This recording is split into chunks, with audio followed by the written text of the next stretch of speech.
صلی علی رسولہ الکریم اما بعد فاعوذ باللہ من الشیطان الرجیم بسم اللہ الرحمن الرحیم۔ ایک عالم کا قول ہے کہ جب تک تم علم کو اپنا سب کچھ نہیں دو گے وہ اپنا بعض حصہ بھی تمہیں نہیں دے گا۔ تو سب کچھ دینے کا مطلب کیا ہے؟ جب تک تم علم کو اپنا سب کچھ نہ دو گے وہ تمہیں بعض حصہ بھی نہ دے گا، یعنی بہت تھوڑا ملے گا۔ تو دو باتیں یاد رکھیے، ایک یہ کہ راحت بدن کے ساتھ علم حاصل نہیں ہوتا، تکلیف اٹھانی ہوگی، مشقت اٹھانی ہوگی، کیونکہ یہ دنیا کی سب سے زیادہ قیمتی ترین چیز ہے، ہر مال و متاع سے۔ قل بفضل اللہ وبرحمتہ وبذلک فلیفرحوا ھو خیر مما یجمعون۔ جو کچھ بھی لوگ اس وقت سمیٹ رہے ہیں، جمع کر رہے ہیں، حاصل کر رہے ہیں، اس سب سے بہتر ہے جو آپ لوگ حاصل کریں گے انشاءاللہ۔ تو اس لیے مکمل یکسوئی، مکمل توجہ اور ہر دوسری چیز سے دھیان ہٹا دینا ہے۔ الحدیث الرابع، پڑھیے۔ ان احدکم یجمع خلقہ فی بطن امہ۔ عن ابی عبد الرحمن عبد اللہ بن مسعود رضی اللہ عنہ قال حدثنا رسول اللہ صلی اللہ علیہ وسلم وهو الصادق المصدوق ان احدکم یجمع خلقہ فی بطن امہ 40 یوما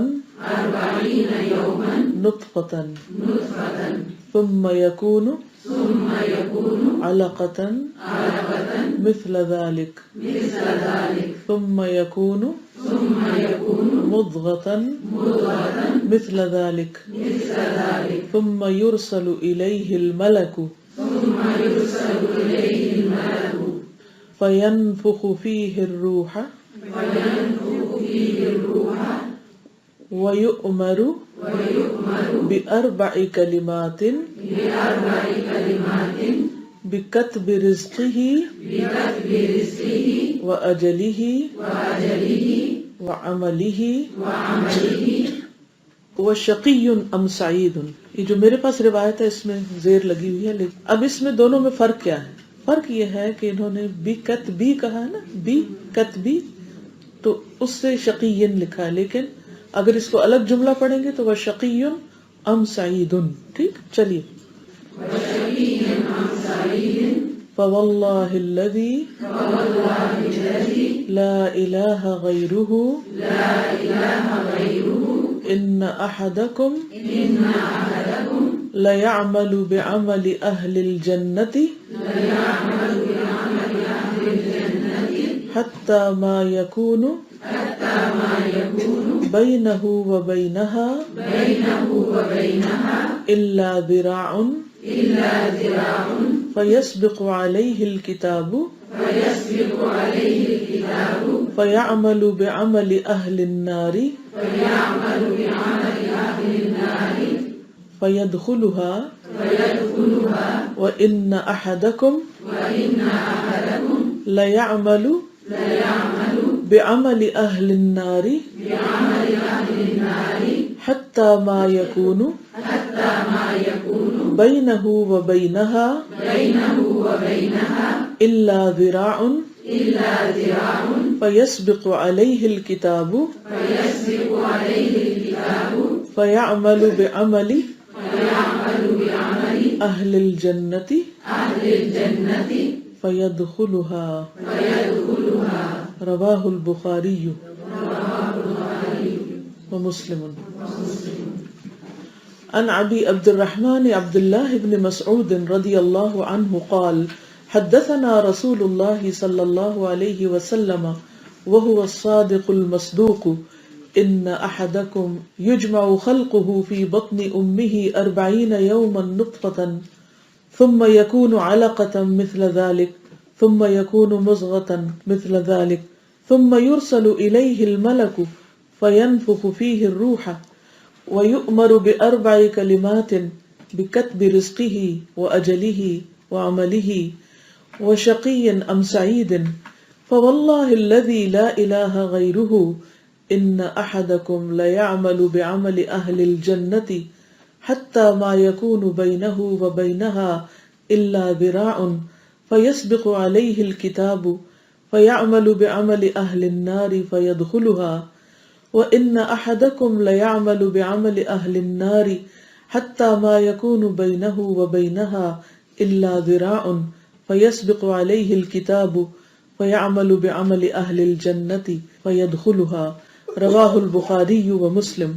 عن أبي عبد الرحمن عبد الله بن مسعود رضي الله عنه قال حدثنا رسول الله صلى الله عليه وسلم وهو الصادق المصدوق إن أحدكم يجمع خلقه في بطن أمه 40 يوما نطفة ثم يكون علقة مثل ذلك ثم يكون مضغة مثل ذلك ثم يرسل إليه الملك فينفخ فيه الروح ويؤمر ب4 كلمات بكتب رزقه وأجله وعمله وشقي أو سعيد فوالله الذي لا إله غيره إن أحدكم ليعمل بعمل أهل الجنة حتى ما يكون بينه وبينها إلا ذراع فيسبق عليه الكتاب فيعمل بعمل أهل النار فيدخلها وإن أحدكم ليعمل بعمل أهل النار حتى ما يكون بينه وبينها إلا ذراع فيسبق عليه الكتاب فيعمل بعمل أهل الجنة فيدخلها. اب میں اس کا لفظی ترجمہ کروں گی، ٹھیک ہے. ان ابی عبد الرحمن، ابو عبد الرحمن سے روایت ہے عبداللہ ابن مسعود سے رضی اللہ عنہ قال، انہوں نے کہا حدثنا، بیان کیا ہے ہم سے، رسول اللہ صلی اللہ علیہ وسلم، رسول اللہ صلی اللہ علیہ وسلم نے، وہوا، اور وہ، الصادق، صادق ہیں، سچے ہیں، المصدوق، جن کی تصدیق کی جاتی ہے. آپ نے کیا فرمایا؟ ان، بے شک، احدکم، تم میں سے ایک، یعنی تم میں سے کوئی ایک، یجمع، جمع کی جاتی، خلقہ، اس کی تخلیق، اس کی پیدائش کی تیاری، فی بطن امہ، اس کی ماں کے پیٹ میں، 40 یومن، 40 دن، نطفتن، نطفے کی صورت میں، ثم، پھر، یکون، وہ ہو جاتا ہے، علقتن، علقہ، خون کی پٹکی، مثل ذالک، اسی طرح، یعنی 40 دن، ثم، پھر، یکون، ہو جاتا ہے، مضغتن، مضغہ، گوشت کا چبایا ہوا ٹکڑا، مثل ذالک، اسی طرح، ثم، پھر، یرسل، بھیجا جاتا ہے، الیہ، اس کی طرف، الملک، ایک فرشتہ، فینفخ، پھر وہ پھونکتا ہے، فیہ، اس میں، یعنی اس مضغے میں، الروح، روح کو، وَيُؤْمَرُ اور حکم دیا جاتا ہے، بِأَرْبَعِ 4 کلمات باتوں کا، 4 چیزوں کا یا 4 باتوں کا حکم دیا جاتا ہے، بِكَتْبِ لکھنے کا، رزقہ اس کا رزق یعنی جس کو پیدا کیا جا رہا ہے اس کا، وَأَجَلِهِ اور اس کی مدت زندگی، وَعَمَلِهِ اور اس کا عمل، وَشَقِيٌّ اور شقی یعنی بدبخت ہے، ام سعید یا خوش بخت یعنی پیدا ہونے والا آنے والا بچہ بدبختوں میں سے ہے یا خوش قسمتوں میں سے۔ فواللہ پس قسم اللہ کی، الذی وہ ذات، لا الہ غیرہ نہیں کوئی الہ اس کے سوا، ان بے شک، احدکم تم میں سے کوئی ایک، لیعمل البتہ عمل کرتا ہے، بعمل اہل الجنت جنت والوں کی عمل جیسا، عمل اہل الجنہ جنت والے، جنت والوں کے عمل جیسا، حتی یہاں تک کہ ما یکون بینہ ہوتا ہے اس کے درمیان، و بینہا اور اس کے یعنی اس شخص کے اور جنت کے، الا مگر، ہا کی ضمیر جو نا جنت کی طرف جا رہی اور ہو کی ضمیر اس شخص کی طرف جا رہی، الا مگر، ذراع ایک ہاتھ، ذراع ایک ہاتھ کا فاصلہ، فیسبق تو سامنے آ جاتی ہے یا سبقت لے جاتی ہے، علیہ اس پر، الکتاب کتاب یعنی لکھت، تقدیر، فیعمل پس وہ عمل کرتا ہے، بعمل عمل اہل النار آگ والوں کی طرح، فیدخلھا پھر وہ داخل ہو جاتا ہے اس میں، وَإِنَّ اور بے شک، احدکم تم میں سے کوئی ایک، لیعمل البتہ عمل کرتا ہے، بعمل اہل النار آگ والوں کے عمل کی طرح، حتی یہاں تک کہ ما یکون ہوتا ہے، بینہ اس کے، و بینہا اور اس آگ کے درمیان، الا مگر، ذراع ایک بازو، ایک ہاتھ، فیسبق تو غالب آ جاتی ہے، علیہ اس پر، الکتاب کتاب یعنی تقدیر، فیعمل پس وہ عمل کرتا ہے، بعمل اہل الجنت جنت والوں جیسا عمل، فیدخلھا پھر وہ داخل ہو جاتا ہے اس میں یعنی جنت میں۔ رواہ البخاری و مسلم اسے بخاری اور مسلم دونوں نے روایت کیا ہے۔ ابا محاورہ ترجمہ، ابو عبد الرحمن عبداللہ بن مسعود رضی اللہ عنہ کہتے ہیں کہ ہم سے صادق اور مصدوق رسول اللہ صلی اللہ علیہ وسلم نے بیان فرمایا کہ تمہاری پیدائش کی تیاری تمہاری ماں کے پیٹ میں 40 دنوں تک نطفے کی صورت میں کی جاتی، اتنے ہی دنوں تک پھر خون کی پھٹکی کی صورت اختیار کیے رہتا ہے، اتنے ہی دنوں تک پھر وہ نطفہ خون کی پھٹکی کی صورت اختیار کیے رہتا ہے، اور پھر وہ اتنے ہی دنوں تک گوشت کے چبائے ہوئے ٹکڑے کی طرح رہتا ہے۔ اس کے بعد اللہ تعالیٰ ایک فرشتہ بھیجتا ہے اور اسے 4 باتوں کے لکھنے کا حکم دیتا ہے۔ اس سے کہا جاتا ہے کہ اس کا عمل، اس کا رزق، اس کی مدت زندگی، اور یہ کہ اس کا رزق، اس کی مدت زندگی اور اس کا عمل، اور یہ کہ بد ہے یا نیک، فرشتے کو کہا جاتا ہے لکھ دو۔ اب اس نطفے میں روح ڈالی جاتی ہے۔ یاد رکھو ایک شخص زندگی بھر نیک عمل کرتا رہتا ہے، اور جب جنت اور اس کے درمیان صرف ایک ہاتھ کا فاصلہ رہ جاتا ہے تو اس کی تقدیر سامنے آ جاتی ہے اور وہ دوزخ والوں کے عمل شروع کر دیتا ہے۔ اسی طرح ایک شخص زندگی بھر برے کام کرتا رہتا ہے، اور جب دوزخ اور اس کے درمیان صرف ایک ہاتھ کا فاصلہ رہ جاتا ہے تو اس کی تقدیر غالب آ جاتی ہے اور وہ جنت والوں کے کام شروع کر دیتا ہے اور اس میں داخل ہو جاتا ہے، یعنی جنت میں چلا جاتا ہے۔ یہ حدیث صحیح مسلم کے الفاظ میں کچھ اس طرح ہے۔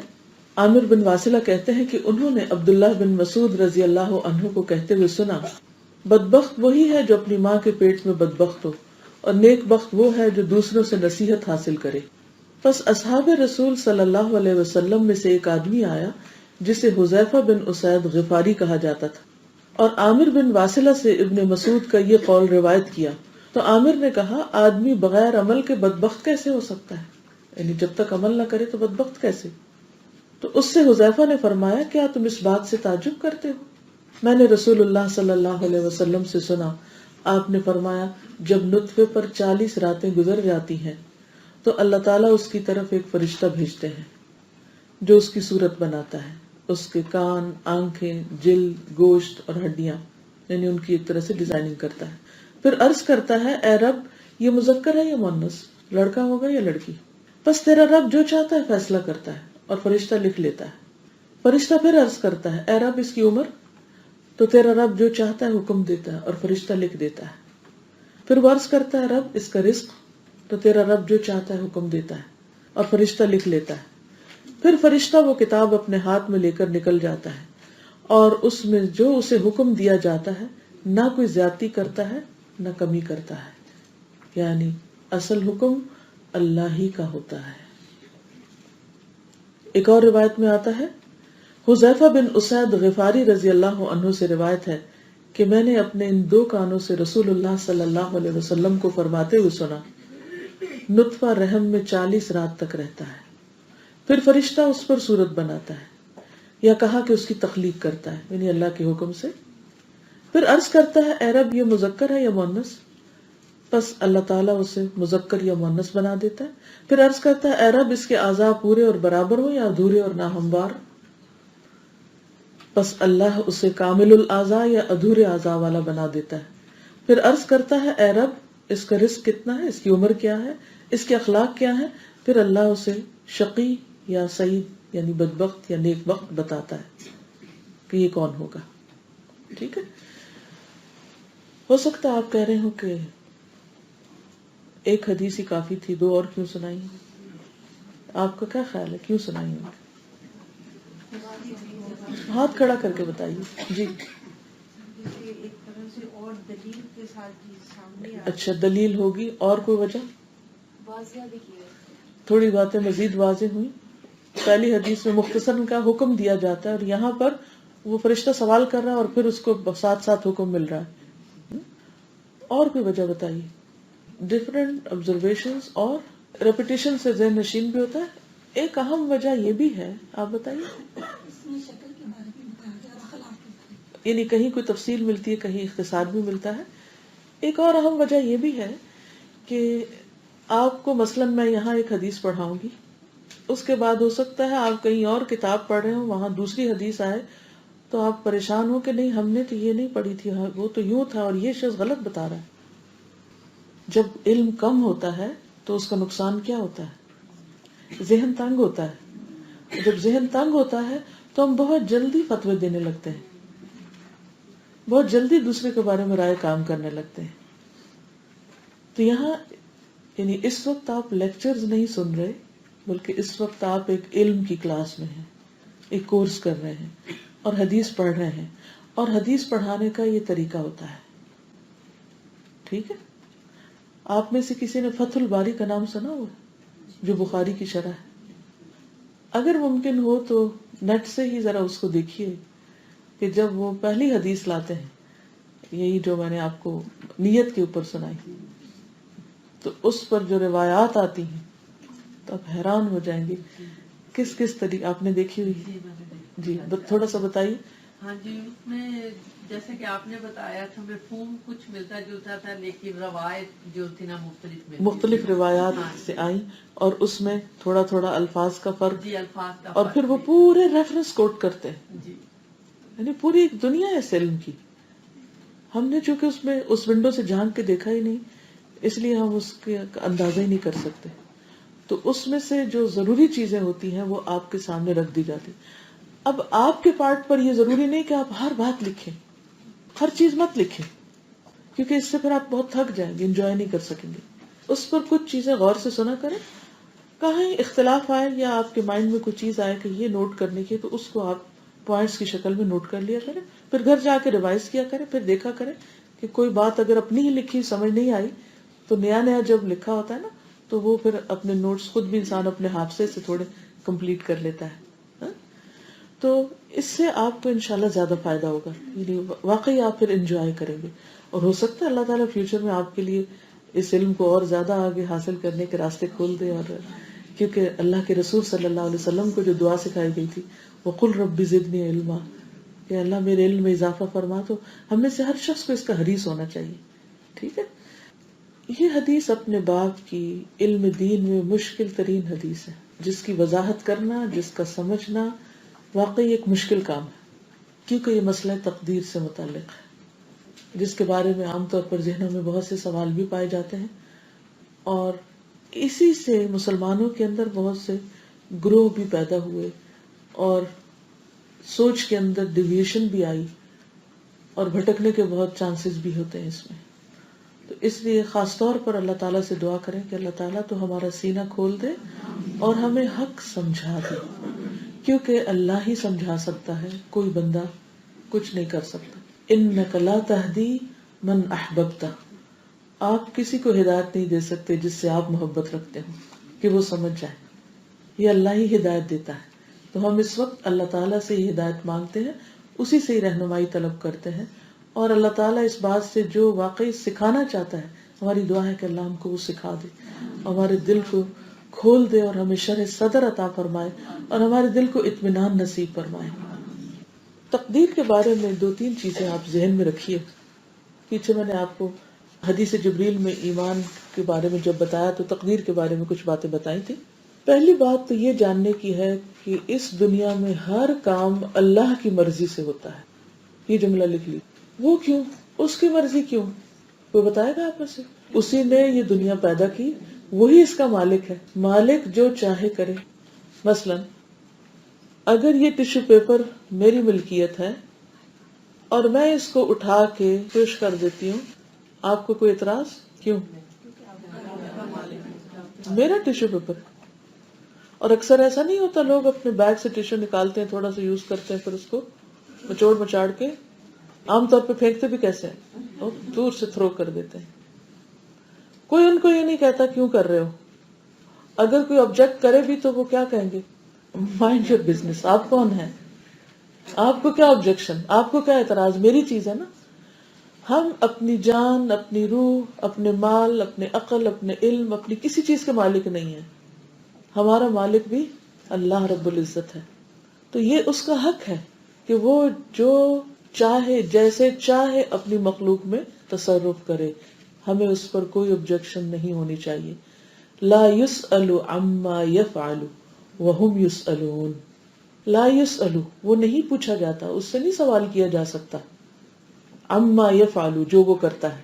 وهم يسألون، اور وہ پوچھے جائیں گے. یعنی انسانوں سے پوچھا جائے گا لیکن اللہ تعالیٰ سے پوچھنے کا حق کسی کو نہیں. تو پہلی بات یہ کہ اس دنیا میں ہر چیز، اس کائنات میں بلکہ ہر چیز اللہ کی مرضی کے مطابق ہے، کیونکہ مالک اللہ ہے. دوسری بات یہ کہ کل سوال کیا گیا تھا کہ قضاء اور قدر میں کیا فرق. تو اس سے پہلے کہ ہم یہ حدیث شروع کریں، ہم تھوڑا سا ان 2 الفاظ کو بھی سمجھ لیتے ہیں. قضاء اور قدر. قضاء کا مطلب ہے پورا کرنا، اور قدر یا قدر دونوں طرح بولا جاتا ہے. یہ بھی کریکشن کر لیجیے، یہ نہ ہو کہ کسی اور کو آپ سنیں وہ قدر کہہ رہا ہے تو آپ کہیں یہ غلط کہہ رہا ہے، ہم نے قدر پڑھا تھا. قدر اور قدر دونوں طرح بولا جاتا ہے. تو قضاء اور قدر یہ 2 الفاظ ہیں. قضاء کا لفظی معنی ہوتا ہے فیصلہ کرنا، پورا کرنا، اور قدر کا معنی ہوتا ہے کسی چیز کا اندازہ کرنا. قرآن مجید میں آتا ہے انما امرہ اذا اراد شیئا ان یقول له کن فیکون. ایک ہے کن اور ایک ہے فیکون. جب وہ ارادہ کرتا ہے کسی چیز کا تو کہتا ہو جاؤ تو وہ ہو جاتی. تو اس سے یہ بات بھی پتہ چلتی ہے کہ ہر چیز اللہ کے ارادے سے ہے. ٹھیک ہے، اللہ کے فیصلے سے. ایک اور جگہ پر آتا ہے اذا قضا امرا فانما یقول له کن فیکون، کہ جب وہ کسی چیز کا فیصلہ کرتا ہے، کسی چیز کو پورا کرنا چاہتا ہے تو کہتا ہے کہ ہو جاؤ، اور وہ ہو جاتی ہے. لیکن اس کا طریقہ کیا ہے یہ کرنے کا؟ وہ اندھا دھند نہیں کرتا. سب سے پہلے اس نے ہر چیز کا ایک اندازہ مقرر کیا، ہر چیز کی ایک پلیسمنٹ رکھی، ہر چیز کا ایک ڈیزائن بنایا. جیسے ایک بلڈنگ بنانی ہوتی ہے تو سب سے پہلے کیا بنایا جاتا ہے؟ نقشہ. نقشہ کون بناتا ہے؟ آرکیٹیکٹ. آرکیٹیکٹ نقشہ بنا کر پھر اس نقشے کو کس کے حوالے کر دیتا ہے؟ انجینئر کے، بلڈر کے. پھر وہ اس کے اوپر ایک عمارت بناتا ہے. تو اللہ سبحانہ و تعالیٰ نے جو کچھ بھی پیدا کیا اپنے ارادے سے پیدا کیا، اور اس کے لیے پہلے اس نے اس کا ایک اندازہ مقرر کیا کہ اس کا سائز کیا ہوگا، اس کا رنگ کیا ہوگا، اس کی شکل کیا ہوگی، اس کا فائدہ کیا ہوگا، اس کا نقصان کیا ہوگا. اس سے متعلق جتنی بھی چیزیں، کسی بھی آبجیکٹ سے متعلق جو بھی معلومات ہیں، ان سب کا اس نے احاطہ کیا اور اس کا ایک ڈیزائن بنایا. یہ ہے قدر، تقدیر. اور پھر اس کے بعد اس کو اپنے وقت مقرر پر امپلیمنٹ کر دیا، پورا کر دیا. یہ ہے قضا. ٹھیک ہے، سمجھ آ گئی؟ ایک ہے اس کا ابتدائی حصہ، یعنی جو اس کا پریپریشن کا فیز ہے، اور پھر اس کے بعد دوسرا کیا ہے؟ اس کی امپلیمنٹیشن کا، جب وہ نافذ ہو جاتا ہے. ٹھیک. تو قضا کا معنی فیصلہ کرنا بھی ہوتا ہے. ٹھیک، یعنی کہ فیصلہ کس چیز کا؟ کسی بھی چیز کو پیدا کرنے کا، یا ختم کرنے کا، یا اس میں کوئی تبدیلی کرنے کا. یہ تینوں چیزیں، پیدا کرنا، ختم کرنا یعنی زندگی موت، یا اس کے اندر کسی چینج کا فیصلہ. لیکن یہ سب کرنے سے پہلے اس نے ان ساری چیزوں کو ایک اندازے کے مطابق یعنی ڈیزائن کر رکھا ہے. تو یہ جو حدیث آتی ہے نا کہ اللہ تعالیٰ نے زمین و آسمان کی تخلیق یعنی وجود میں لانے سے پہلے 50,000 سال پہلے سب سے پہلے قلم پیدا کیا اور پھر اس کو حکم دیا لکھو. تو اس نے جو اللہ کا علم تھا وہ سارا لکھ دیا. تو یہ جو ہم کہتے ہیں نا لکھت یا کتابت یا تقدیر، یہ سب دراصل اللہ کا علم ہے جو لکھا ہوا ہے. یعنی اس کا علم چونکہ ازلی ابدی ہے، اس کا کوئی اینڈ نہیں، کوئی اس کا احاطہ کر ہی نہیں سکتا. لہذا اس نے چیزوں کو وجود میں لانے سے پہلے ہی ڈیزائن کر لیا، بنا لیا، ان کا نقشہ بنا لیا، اور ان کے بارے میں ہر چیز جانتا ہے، اندر باہر سے، ان کا ظاہر اور باطن، ان کا خیر اور شر، ان کا فائدہ نقصان، سب کچھ سے واقف. ان اللہ قد احاط کل شیء علما، اللہ نے ہر چیز کا علم کے ساتھ احاطہ کر رکھا ہے. تو پہلا فیز کیا ہے؟ تقدیر. تقدیر قدر یقدر تقدیر سے ہے، باب تفیل یعنی اندازہ کرنا، یعنی ان کا ڈیزائن بنانا، اور پھر اس کے بعد اس کو لکھوا دینا.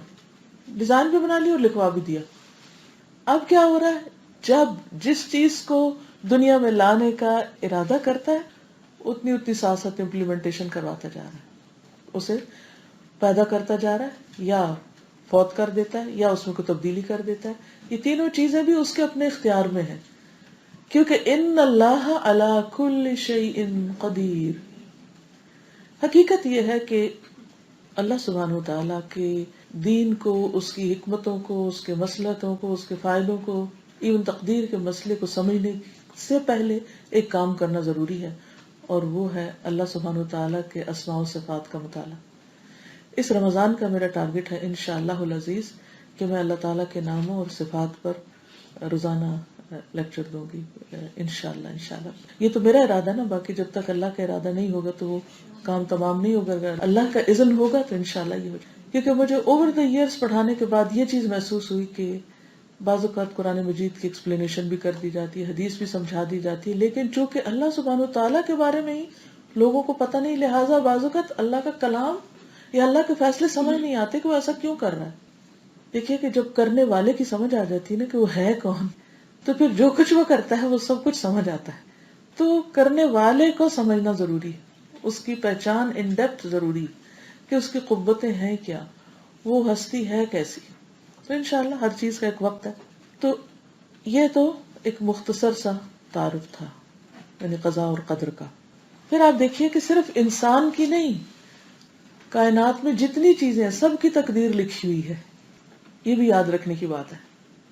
مثلا اس حدیث سے تو ہمیں انسان کی تقدیر کا پتہ چل رہا ہے، لیکن قرآن مجید کی مختلف آیات سے ہمیں اور چیزوں کی تقدیر اور ان کے اندازے اور ان کی ڈیزائننگ اور ان کی پلاننگ کے بارے میں پتہ چلتا ہے.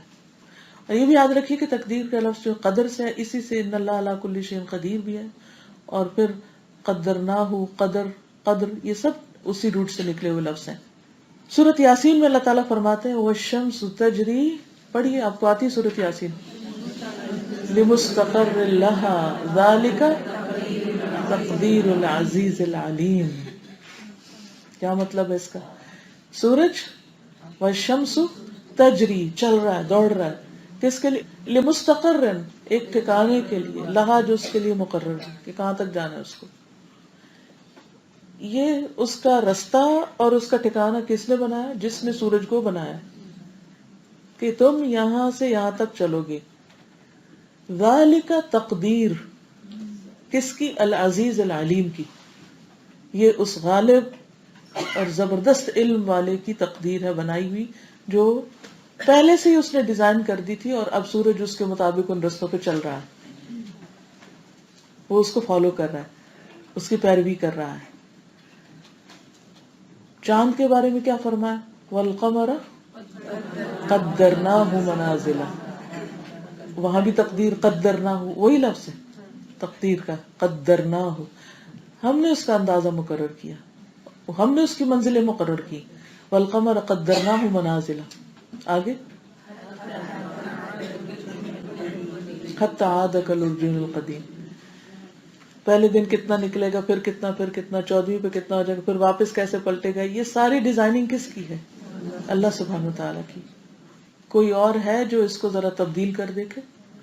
تو اس سے، اس تقدیر سے اس کی کلی قدرت کا بھی اندازہ ہوتا ہے کہ وہ از آل پاورفل. زمین کے بارے میں آتا ہے وَقَدَّرَ فِيهَا أَقْوَاتَهَا، زمین کو پیدا کیا اور اس کے اندر ساری اس کے روزیاں رکھ دی، جو ضرورت کی چیزیں تھی ساری رکھ دی. حامیم سجدہ میں آتا ہے نا. اچھا، اب یہ ساری چیزیں جو اس کے اندر رکھ دی، مثلا صرف کھانے پینے کی چیزیں نہیں، صرف سونا چاندی نہیں، جیسے پیٹرول ہے، گیس ہے، کتنا کچھ ہے. کیا انسان نے ساری زمین کو اندر سے کھنگال دیکھا ہے کہ اس کے اندر کیا کچھ ہے؟ لیکن 1400 سال پہلے پیٹرول کا کسی کو نہیں پتا تھا کہ زمین کے اندر ہے، انسان کے علم میں نہیں تھا، لیکن اللہ کو پتا تھا کہ ہے. اور ایک وقت آئے گا کہ انسان گاڑیاں بنائے گا اور پھر اس کے لیے اس کو پیٹرول چاہیے ہوگا. ابھی اونٹوں پہ چل رہے ہیں تو پیٹرول کی ضرورت نہیں ہے. تو کس طرح اللہ سبحانہ وتعالیٰ نے اپنے وقت کے مقرر پر اس چیز کو نکال دیا انسان کے لیے. کوشش انسان کی ذمہ رکھی کہ تم کوشش کرتے جاؤ، ضروریات پورا کرنے والا میں ہوں. تو یہ بھی ایک تقدیر ہے. پھر ہر چیز کے بارے میں اللہ تعالیٰ فرماتے قد جعل اللہ لکل شیء قدرا. تو ہمارا اس پر بھی ایمان ہونا چاہیے کہ ہر چیز کا اللہ نے اندازہ کر رکھا ہے، ہر چیز کی تقدیر بنا رکھی. اسی طرح موت، کسی بھی چیز کا خاتمہ اور ہر چیز کا خاتمہ ہے، اس کا کیا وقت ہے، کب موت آئے گی، کیسے آئے گی، کس جگہ پر آئے گی، کس وقت آئے گی، یہ بھی اللہ سبحانہ وتعالیٰ نے لکھ رکھا ہے. قرآن پاک میں آتا ہے نحن قدرنا بینکم الموت، ہم نے تمہارے درمیان موت کو مقدر کیا ہے، کس کو کب مرنا ہے، کس کو لمبی عمر دینی ہے، کس کو چھوٹی عمر دینی ہے. اب یہاں میں آپ سے ایک سوال کروں گی کہ کیا کسی بھی کام کو کرنے سے پہلے اس کا کوئی منصوبہ، پلاننگ، ڈیزائننگ کرنی چاہیے یا نہیں، یا ایسے شروع کر دینی چاہیے، جب چاہے شروع ہو جائے جب چاہے ختم ہو جائے؟ کرنی چاہیے. جو کچھ اللہ سبحانہ و تعالیٰ نے کیا، کیا یہ ضروری تھا؟ یس، یہ نہایت ضروری تھا، اور اس میں بہت فائدہ ہے. اگر اللہ سبحانہ و تعالیٰ یہ اختیار اپنی بجائے بندوں کو دے دے، پھر کیا ہو، پھر یہ نظام چل سکے. چھوٹی سی مثال لے لیجئے کہ جن ملکوں میں ٹریفک کا کوئی قانون نہیں ہوتا، وہاں ہارن نہیں بجتا نا. تو اگر اللہ سبحانہ وتعالیٰ سورج کا راستہ مقرر نہ کرتے، چاند کی منزلیں مقرر نہ کرتے، چاند کا ایک وقت اور سورج کا ایک وقت نہ رکھتے، اور باقی ستاروں کا بھی، اور نہ صرف ستارے، بے شمار اور جو مخلوق اس نے پیدا کی، اور کیوں کی یہ اس کو ہی زیادہ پتا ہے، ہمیں ہمارا تو ابھی علم ہی نہیں ہے کہ وہ سب کچھ ہمیں کس طرح فائدہ پہنچا رہا ہے. اس سب کی اللہ نے پہلے ڈیزائننگ کی. اور اسی طرح کتنے لوگوں کو پیدا کرنا ہے، مرد کتنے پیدا کرنے ہیں، عورتیں کتنے پیدا کرنی ہیں، کس رنگ کی، کس شکل کی، کس گھر میں، یہ سب کچھ اس کا اپنا اندازہ ہے. اور چونکہ وہ العلیم ہے، الحکیم ہے، سب کچھ جانتا ہے اور حکمت رکھتا ہے، تو اس کا کوئی بھی فیصلہ نہ ظلم پر مبنی ہے، نہ جہالت پر مبنی، نہ بائسڈ ہے، اور نہ کسی کے حق میں نقصان دہ. اس کے سارے فیصلے بالکل درست ہیں. یہ جب اللہ کی صفات ہم پڑھتے ہیں اور پھر ان کی مثالیں قرآن مجید میں دیکھتے ہیں تو واقعی سمجھ میں آ جاتا ہے کہ اللہ نے جو کیا صحیح کیا، اور اللہ تعالیٰ کا ہر فیصلہ بندے کے لیے بہترین ہے. تو اس مسئلے کو سمجھنے کے لیے کچھ باتوں کو سمجھنا ضروری ہے. ایک بات تو یہ ہو گئی کہ ہر چیز اللہ کی مرضی کے مطابق ہے، ہر چیز اللہ کی تقدیر کے مطابق ہے. اللہ تعالیٰ نے کسی بھی چیز کو امپلیمنٹ کرنے سے پہلے اس کی پوری پلاننگ فرمائی. پھر یہ ہے کہ اس کی کیا پلاننگ ہے یہ اس کا راز ہے. وہ جب امپلیمنٹ ہوتا ہے تو ہمیں پتہ چلتا ہے، اس سے پہلے نہیں ہمیں پتہ چلتا، کیونکہ اس کی ہمیں ضرورت نہیں تھی. اگر تھوڑی دیر کے لیے سوچیے، اگر ہمیں پتہ چل جائے کہ ہماری موت فلاں تاریخ کو آنی ہے تو اس کا ہمیں کیا فائدہ ہوگا؟ فائدہ ہوگا یا نقصان ہوگا؟ تو اس لیے اللہ سبحانہ وتعالیٰ نے اگر تقدیر کو پردہ غیب میں رکھا ہے تو اس میں بھی ہمارے لیے سراسر فائدہ ہے. کس لڑکی یا کس لڑکے سے کتنے بیٹے پیدا ہوں گے، کتنی بیٹیاں پیدا ہوں گی، اگر یہ پہلے سے ہی کسی کے ہاتھ پر لکھا ہوا ہو تو اس کی شادی کیسے ہوگی؟ کون بانجھ ہے، کون کیا ہے. اور پھر یہ کہ کس کے بچے کامل پیدا ہوں گے اور کس کے ادھورے پیدا ہوں گے، کس کے پیدا ہوتے ہی فوت ہو جائیں گے اور کس کے بڑی لمبی عمر پائیں گے. اگر یہ باتیں پہلے سے پتہ چل رہے ہیں تو پھر ہمارا حال کیا ہو. تو اس لیے اگر اللہ سبحانہ وتعالیٰ نے اپنے فیصلوں کو مخفی رکھا، اپنے راز میں رکھا، یہ اس کا سیکرٹ ہے، تو اس میں ہمارا ہی فائدہ ہے، کیونکہ قبل از وقت باتوں کا معلوم ہو جانا انسان کے فائدے میں نہیں. لیکن اللہ تعالیٰ انسان کو ساتھ ساتھ سمجھ بوجھ عطا کر رہا ہے. قرآن مجید میں آتا ہے وَمَا تَحْمِلُ مِنْ أُنْثَى وَلَا تَدَعُ إِلَّا بِعِلْمِهِ، کوئی مادہ حاملہ نہیں ہوتی اور نہ بچہ جنتی ہے مگر اللہ کے علم میں ہوتا ہے. وَمَا يُعَمَّرُ مِن مُعَمَّرٍ وَلَا يُنْقَصُ مِنْ عُمُرِهِ إِلَّا فِي كِتَابٍ إِنَّ ذَلِكَ عَلَى اللَّهِ يَسِيرٌ، اور نہیں عمر دیا جاتا کوئی عمر دیا جانے والا، اور نہ اس کی عمر میں سے کم کیا جاتا ہے مگر وہ ایک کتاب میں لکھا ہوا ہے. بے شک اللہ پر یہ سب کچھ بہت آسان ہے، سب کچھ لکھے. وَكُلُّ صَغِيرٍ وَكَبِيرٍ مُسْتَطَرٌ، تو اللہ کا علم صرف علم نہیں بلکہ وہ لکھا ہوا علم ہے. کہاں لکھا ہوا اس نے سب کچھ؟ لوح محفوظ میں. وہ کہاں ہے، کتنی بڑی ہے، حقیقی علم اللہ ہی کے پاس ہے. جس چیز کا اللہ نے ہمیں علم نہیں دیا ہم اپنے اندازوں سے کچھ نہیں کہہ سکتے اور نہ کہنا چاہیے، ورنہ یہ اللہ پہ جھوٹ باندھنا ہوگا. اب آپ دیکھیے کہ ایک وقت تھا کہ لکھنے کے لیے کاغذ چاہیے ہوتا تھا، اور جب چند 100 صفحے لکھے جاتے تھے تو سنبھالنا مشکل ہو جاتا تھا، اور لائبریریوں میں کتابیں جو ہیں وہ ایک وبال جان باز اوقات ہو جاتی ہیں ان کو سنبھالنا. لیکن اب آپ دیکھیے کہ ایک چپ کے اندر، مثلا آئی فون 5 اگر 32 GB ہے اس کے اندر، تو آپ کو پتہ ہے کہ کتنا ڈیٹا اس میں سما سکتا ہے. اور اس کا سائز آپ دیکھیں، hundreds of books, audio files, کیا کچھ. اور یہ تو اس کا سائز ہے نا، لیکن جو چیز جس کے اندر سب کچھ سمٹا ہوا وہ تو بہت ہی چھوٹی چیز ہے. تو اگر انسان نے ایسی چیزیں بنا لی ہیں تو اللہ سبحانہ وتعالیٰ کے لیے تو کچھ بھی بنانا مشکل نہیں. تو یہ بات اب یاد رہے گی کہ تقدیر اللہ کا علم ہے جو لکھا ہوا ہے، اور اس کا راز ہے، اس کا سیکرٹ ہے. اس میں سے جتنا وہ جس کو جب چاہتا ہے بتا دیتا ہے، لیکن مکمل علم صرف اس کے اپنے پاس ہے. وَعِندَهُ مَفَاتِحُ الْغَيْبِ لَا يَعْلَمُهَا إِلَّا هُ.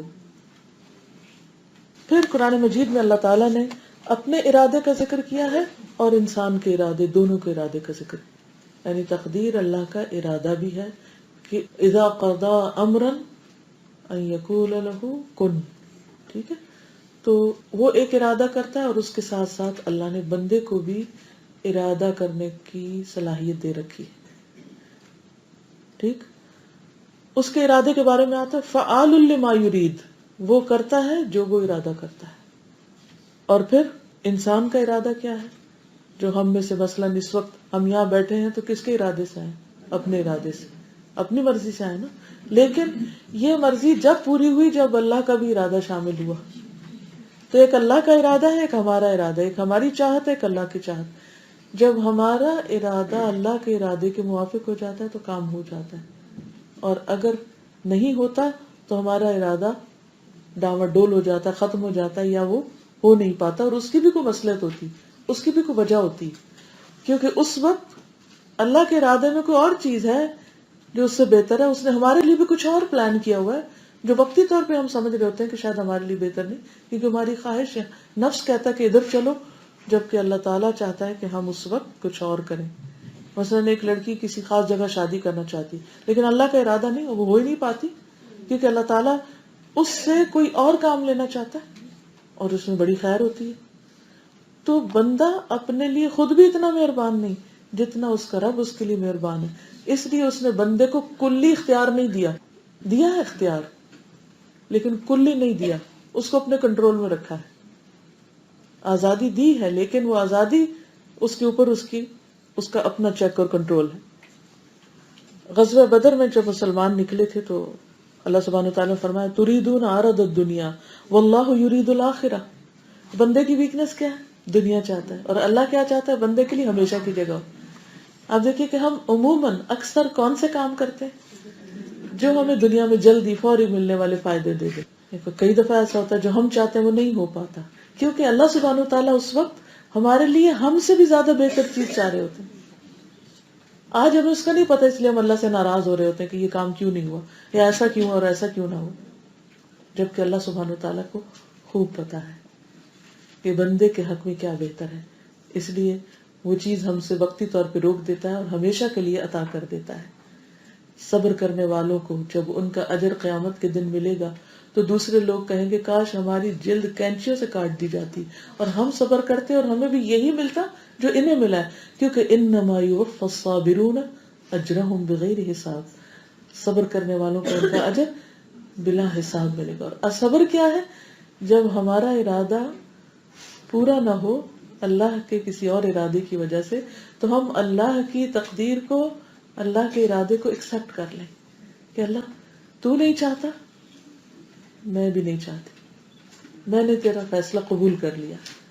اسی لیے ایمان کی سویٹنس، حلاوت، ٹھنڈک اس کو نصیب ہوتی ہے جو تقدیر پر ایمان رکھتا ہے اور جو اللہ کے فیصلوں میں بھلائی دیکھتا ہے اور اللہ کے فیصلوں کو خوشی سے ایکسپٹ کر لیتا ہے اور اس پر اللہ سے ناراض نہیں ہوتا. وہ جانتا ہے کہ میرا رب مجھ سے زیادہ مہربان ہے اور مجھ سے زیادہ جانتا ہے اور میرے حق میں کبھی بھی ظلم کرنے والا نہیں. ارادے کے علاوہ ایک اور لفظ ہے مشیت، شاء، انشاء اللہ. یہ جو آپ کہتے ہیں نا انشاء اللہ، یہ بھی کیوں کہتے ہیں؟ میں تو چاہتی ہوں لیکن ہوگا جب اللہ چاہے گا. اور اگر میں اپنی چاہت میں سچی ہوں تو اللہ سبحانہ وتعالیٰ بھی اسباب مہیا کر دے گا. اور قرآن مجید میں آتا ہے وَمَا تَشَاءُونَ إِلَّا أَن يَشَاءَ اللَّهُ، اور تم نہیں چاہتے مگر یہ کہ اللہ چاہے تو پھر کام ہوگا. پھر اگلی بات یہ ہے کہ یہ یاد رکھیے کہ اللہ سبحانہ وتعالیٰ کا ارادہ کلی ہے، ایبسولوٹ، اور ہمارا کیا ہے؟ کلی نہیں ہے، ہمارا محدود ہے، لمیٹڈ ہے. اللہ کا ارادہ ان لمیٹڈ ہے اور ہمارا ارادہ لمیٹڈ ہے. اب ان لمیٹڈ کیا ہے؟ کہ اس کو کوئی روکنے والا نہیں، جبکہ ہماری ایک لمٹ ہے ہر کام کی. ٹھیک ہے نا؟ مثلاً ہمارے قد کی ایک لمٹ ہے، موٹاپے کی ایک لمٹ ہے، دیکھنے کی ایک لمٹ ہے. اگر ہم چاہیں کہ ہم 1000 میل دور تک دیکھیں تو ہم نہیں دیکھ پاتے، ہم ایک لمٹ تک سنتے ہیں. تو ہمارے پاس جتنی بھی فیکلٹیز ہیں ان سب کی ایک لمٹ ہے، جبکہ اللہ سبحانہ وتعالیٰ کے پاس ہر چیز کمپلیٹ ہے، مکمل ہے، پوری ہے. کیونکہ ہمارے پاس پوری نہیں ہے، پورا کنٹرول اس کا ہے. اور یہ یاد رکھنا چاہیے کہ انسان کا ارادہ اللہ کے ارادے کے تابع ہے. انسان کا ارادہ اللہ کے ارادے سے اوپر نہیں جا سکتا. پھر ایک اور بات یہ کہ اللہ سبحانہ تعالیٰ نے ہر چیز کو کرنے کے لیے اسباب پیدا کیے ہیں. یعنی جب اللہ کے ارادوں کی تکمیل ہوتی ہے تو اسباب کے ذریعے ہوتی، سبب پیدا کیا ہے. اور اسباب دو طرح کے ہوتے ہیں، ایک ظاہری اسباب ہوتے ہیں اور ایک باطنی اسباب ہوتے ہیں یا خفیہ اسباب ہوتے ہیں. تو جب اللہ سبحانہ و تعالی ارادوں کی تکمیل کس کے ذریعے کرتا ہے؟ اسباب کے ذریعے کرتا ہے. یہ بھی اللہ تعالیٰ کا اپنا ایک طریقہ ہے. اور پھر اس کا ایک وقت بھی مقرر کیا ہوتا ہے. یعنی جیسے یہاں سے جانے کے لیے آپ کو کسی اور جگہ کوئی گاڑی چاہیے یا جسمانی قوت چاہیے یا کوئی تدبیر چاہیے، ٹھیک ہے نا، تو اللہ سبحانہ و تعالیٰ نے چاہ لیا کہ آپ وہاں پہنچے. لیکن اللہ تعالیٰ ایسے کام نہیں کرتا کہ اٹھا کے آپ کو یہاں سے وہاں ڈال. اللہ تعالیٰ صرف کن سے ہی سب کچھ کر سکتا ہے. اس کو ضرورت نہیں ہے کہ وہ فرشتے کو بھیجے یا کسی اور سے کام کروائے. لیکن اس نے تمام چیزوں کا ایک طریقہ مقرر کر رکھا ہے. اس کا ایک نظام ہے، ایک سسٹم ہے جس کے مطابق وہ سارے ارادے بندوں کے پورے کرواتا ہے اور اپنے بھی. لیکن یہ بھی ساتھ ہی ہمیں بتا دیا گیا کہ اللہ سبحانہ وتعالیٰ نے کسی انسان کو مجبور نہیں پیدا کیا کہ وہ کچھ بھی نہیں کر سکتا. انسان کو بھی اللہ نے ارادہ دیا اور چوائس دی اور اس کو اختیار دیا، اگرچہ وہ لمیٹڈ ہے مگر ہے. اور ساتھ ہی یہ بتا دیا کہ جو سچائی کا رستہ اختیار کرے گا، تقوی کا ذریعہ اختیار کرے گا، اللہ تعالیٰ اس کے لیے خیر کے دروازے کھول دیں گے. فَأَمَّا مَنْ أَعْطَى وَاتَّقَى وَصَدَّقَ بِالْحُسْنَى فَسَنُيَسِّرُهُ لِلْيُسْرَى. یسرا کیا ہے؟ جنت، خیر و بھلائی، آسانی. فَأَمَّا مَنْ أَعْطَى، جس نے دیا، جو دینے والا ہاتھ ہے. وَصَدَّقَ وَاتَّقَى، اور اللہ سے ڈرتا ہے. وَصَدَّقَ بِالْحُسْنَى، اور اسلام کی یا اللہ کی باتوں کو، اچھی باتوں کی تصدیق کرتا ہے، تو ہم اس کے لیے نیکی کے رستے آسان کر دیں گے. یہ کبھی بھی نہیں ہو سکتا کہ ایک انسان جینوئنلی ہدایت چاہتا ہو اور وہ اللہ کے ساتھ مخلص ہو اور سچا ہو اور اللہ اس کو ذلیل و رسوا کر دے. کبھی بھی نہیں. اس کے برعکس وَأَمَّا مَنْ بَخِلَ وَاسْتَغْنَى وَكَذَّبَ بِالْحُسْنَى فَسَنُيَسِّرُهُ لِلْعُسْرَى. تو جو جھٹلائے، بخل کرے یعنی سٹنجی ہو، نہ دے اور بے پرواہی برتے، بے نیازی برتے، کہ مجھے نہیں ضرورت اللہ کی مدد کی یا بندوں کی مدد کی، اپنے آپ کو بڑی چیز سمجھے، تکبر کرے. اور کذب بالحسنى، نیکی کی، خیر کی کوئی بات سامنے آئے تو اس کو جھٹلا دے. فَسَنُيَسِّرُهُ لِلْعُسْرَى، تو ہم اس کے لیے تنگی کے راستے کھول دیں گے، پھر اس کے لیے مشکلیں کر دیں گے. اس کو پھر جہنم کا راستہ اس کے لیے آسان ہو جائے گا، جنت کریں. تو اللہ سبحانہ وتعالیٰ نے انسان کو ہدایت دی ہے. وَهَدَيْنَاهُ النَّجْدَيْنِ، ہم نے دونوں راستے دکھائے. جَعَلْنَاهُ سَمِيعًا بَصِيرًا، اور اس کو اختیار بھی دیا. اب بندے کو بتا دیا کہ یہ ہے تمہارے لیے، اب دیکھو کہ تم کرتے کیا ہو. اور یہ اللہ کو پہلے سے پتا ہوتا ہے کہ یہ بندہ اپنا اختیار کیسے استعمال کرے گا اور دوسرا کیسے کرے گا. اس نے طریقہ بتا دیا. اگر دو گے، تصدیق کرو گے تو سب کچھ مل جائے گا، ورنہ دوسری طرف چلو گے. اب یہ پس منظر سامنے رکھ کے اس حدیث کو سمجھنے کی کوشش کیجئے، کیونکہ ان باتوں کو جو میں نے تمہید میں بیان کی ہیں میں وقتاً فوقتاً کوٹ کروں گی تاکہ آپ کے لیے ٹیکسٹ سمجھنا آسان ہو جائے. ٹھیک ہے؟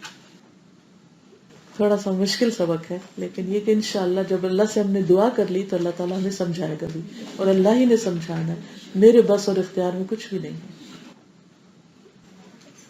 یہاں ایک اور بات بھی سمجھنے کی ضرورت ہے کہ ضروری نہیں کہ انسان جو کچھ کرے، انسان کو جو اختیار دیا ہے اللہ تعالیٰ نے، اور جو انسان کا ارادہ ہو، پھر اللہ اس کو پورا کرنے کا اذن دے دے تو وہ اللہ تعالیٰ پسند بھی کرتا ہو. ٹھیک ہے نا؟ یعنی اللہ نے انسان کو اختیار دیا، کہا کہ چاہو تو تم تصدیق کرو، چاہو تو تکذیب کر دو، چاہو تو مان لو، چاہو تو انکار کر دو. اما شاکرا و اما کفورا، یہ چوائس ہے یا نہیں؟ اس وقت میں شکریہ کا لفظ بولوں یا کوئی برا لفظ بولوں، اختیار تو ہے نا. لیکن کیوں اچھا بولوں؟ کیونکہ مجھے اچھائی چاہیے. مجھے اچھائی کا بھی انجام پتا ہے اور برائی کا بھی پتا ہے، تو مجھے اچھا کرنا ہے کیونکہ میں اچھا انجام چاہتی ہوں. ٹھیک، تو اللہ نے اگرچہ اختیار دیا، لیکن جب انسان اچھا کرتا ہے تو اللہ تعالیٰ راضی ہوتا ہے. ان تکفروا فإن اللہ غنی عنکم ولا يرضى لعباده الكفر وان تشکروا يرضه لكم. اگر اچھا کرو گے تو اللہ کو پسند آئے گا، لیکن اگر کفر کرو گے تو اللہ تعالیٰ اس سے راضی نہیں ہوگا. چلیے اب ہم آتے ہیں حدیث کے الفاظ کی کچھ وضاحت پر. سب سے پہلے ہے حضرت عبداللہ بن مسعود کی کنیت کیا ہے؟ ابو عبد الرحمن. یہ شناختی نام ہے، ان کی پہچان. عبداللہ بن مسعود رضی اللہ عنہ قال حدثنا، یہاں یہ سمے تو نہیں کہتے، حدثنا ہم سے بیان کیا رسول اللہ صلی اللہ علیہ وسلم، رسول اللہ صلی اللہ علیہ وسلم نے. کون ہے رسول اللہ صلی اللہ علیہ وسلم؟ الصادق والمصدوق، جو سچے ہیں اور ان کی سچائی کی تصدیق بھی کی جاتی ہے. جو لائے ہیں اس کو سچ مانا جاتا ہے. یعنی یہ رسول اللہ صلی اللہ علیہ وسلم کی جو بات ہے اس کی تاکید کے طور پر آ رہا ہے کہ آپ خود بھی سچے ہیں اور جو باتیں آپ نے بتائی ہیں وہ بھی بالکل سچی ہیں، وہ بھی بالکل ایگزیکٹ وہی ہیں جو آپ نے خبر ہم کو دی، کیونکہ آپ اللہ کے پیغامبر ہیں، اللہ کی طرف سے پیغام لائے. تو جو لائے ہیں وہ بھی سچ ہے اور جو بتانے والا ہے وہ بھی سچا ہے. تو جب آپ بتاتے ہیں ہم اس کی تصدیق کرتے ہیں. ٹھیک ہے، یعنی آپ کو جو خبریں دی گئیں علم وحی کے ذریعے غیب کی باتوں میں سے جو کچھ بتایا گیا وہ بالکل سچ ہے. اور یہ کتنی بڑی حقیقت ہے کہ اس حدیث کے اندر انسانی تخلیق کے جو مراحل بتائے گئے ہیں 1400 سال پہلے، جس دور میں کوئی سکیننگ کا طریقہ نہیں تھا، کوئی اندر جا کے دیکھنے کا نہیں تھا کہ کتنے دن میں ایک سٹیج دوسری میں جاتی ہے. آج 1400 سال بعد طب نے بعین ہی ایگزیکٹلی وہی چیزیں ڈسکور کی ہیں. اور آپ کو معلوم ہے نا کینیڈا کے جو پروفیسر ہے پروفیسر کیتھ مور، وہ اس سائنس کا یا اس علم کا ایمبریولوجی کا ایک طرح سے موجد مانا جاتا ہے جس نے یہ کانسیپٹ پیش کیا. تو جب اس کو بتایا گیا کہ یہ تو قرآن میں پہلے سے ہی موجود ہے تو وہ ایک دم اس بات کا اعتراف کر اٹھا کہ ہاں، یعنی کسی انسان کے علم میں یہ نہیں ہو سکتا کہ سب سے پہلے یہ چیز میں نے ڈسکور کی ہے، اور اگر ہے تو واقعی وہ پھر وحی کے ذریعے بتایا گیا کیونکہ وہ کرسچن تھا. لیکن جب اس کو کہا گیا کہ پھر آپ اسلام قبول کر لیں تو اس نے قبول نہیں کیا. اب اقرار اور قبول میں فرق بھی سمجھ آ جائے گا. اقرار کر لیا کہ ہاں یہ کسی انسان کے پاس ایسا علم نہیں ہو سکتا، یہ وحی الہی سے ملا ہے، بات بالکل سچی، مصدوق، اوتھینٹک بات ہے، پروون بات ہے. لیکن سائنس نے اس کو پروو اتنے عرصے کے بعد کیا.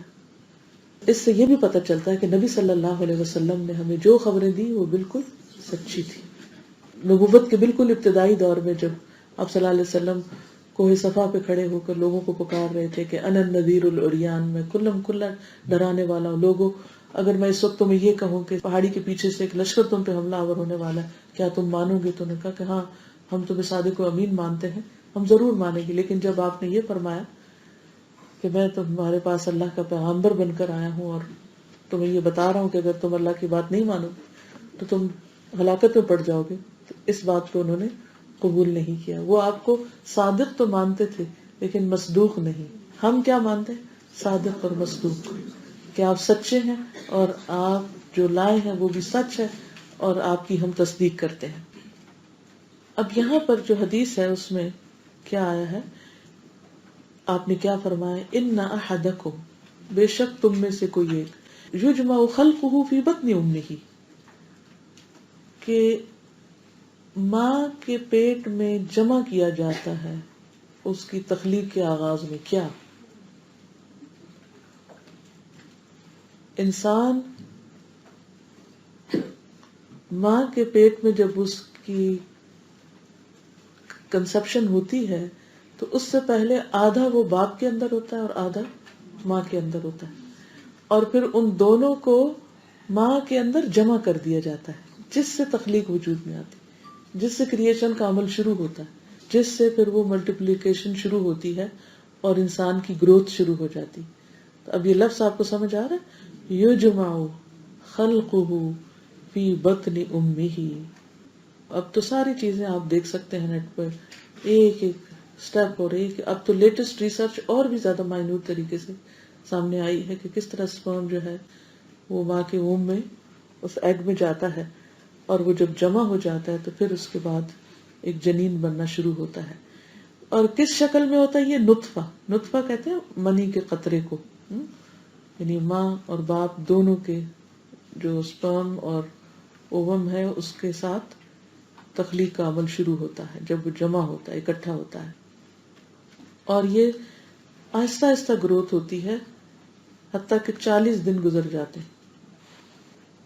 ان احدکم یجمع خلقہ فی بطن امہ 40 یوما نطفۃ. 40 دن تک جو اس کی کنڈیشن ہوتی ہے وہ نطفے کی ہوتی ہے. ثم یکون علقۃ، پھر وہ علقہ میں کنورٹ ہو جاتا ہے، یعنی وہاں سے خون کی پھٹکی بن جاتا ہے. علقہ کا لفظی معنی ہوتا ہے لٹکی ہوئی چیز، یعنی وہ ہینگنگ پوزیشن میں ہوتا ہے. اور علقہ کا لفظ لیچ کے لیے بھی استعمال ہوتا ہے، جو کھڑے پانی میں ہوتی ہے نا، گاڑھے خون کا ایک ٹکڑا. علقہ کیا ہے؟ گاڑھے خون کا، یعنی تھک بلڈ کا ایک چھوٹا سا ٹکڑا. میں اس کی جو سائنٹیفک ڈیٹیلز ہیں اور وہ سب اس میں نہیں جا رہی اس وقت، کیونکہ میرا جو فوکس ہے، اگرچہ یہ سب وہ بھی اگر آپ کو دکھایا جائے اور وہ سارے مناظر اس حدیث کے ساتھ رکھ کے بتائے جائیں تو بہت ہی ایمان افروز مرحلے ہیں، لیکن فوکس میرا ہٹ جائے گا. میں اس وقت تقدیر کے اوپر زیادہ فوکس کر رہی ہوں تاکہ یہ معاملہ بھی کچھ سمجھ میں آ جائے. ثم یکون علقۃ مثل ذلک، پھر اسی طرح وہ علقہ بن جاتا ہے. ثم یکون مضغۃ، پھر وہ مضغہ بن جاتا ہے. مضغہ کا معنی ہوتا ہے، مضغہ کا معنی ہوتا ہے چبانا، یعنی انسان جیسے بوٹی کو چباتا ہے تو گوشت کا جتنا ٹکڑا انسان منہ میں لے کے چبا لیتا ہے بس اتنا گوشت کا ٹکڑا وہ بن جاتا ہے مضغہ. یعنی گوشت کی اتنی مقدار جتنی انسان ایک وقت میں منہ میں لے کر چبا سکتا ہو.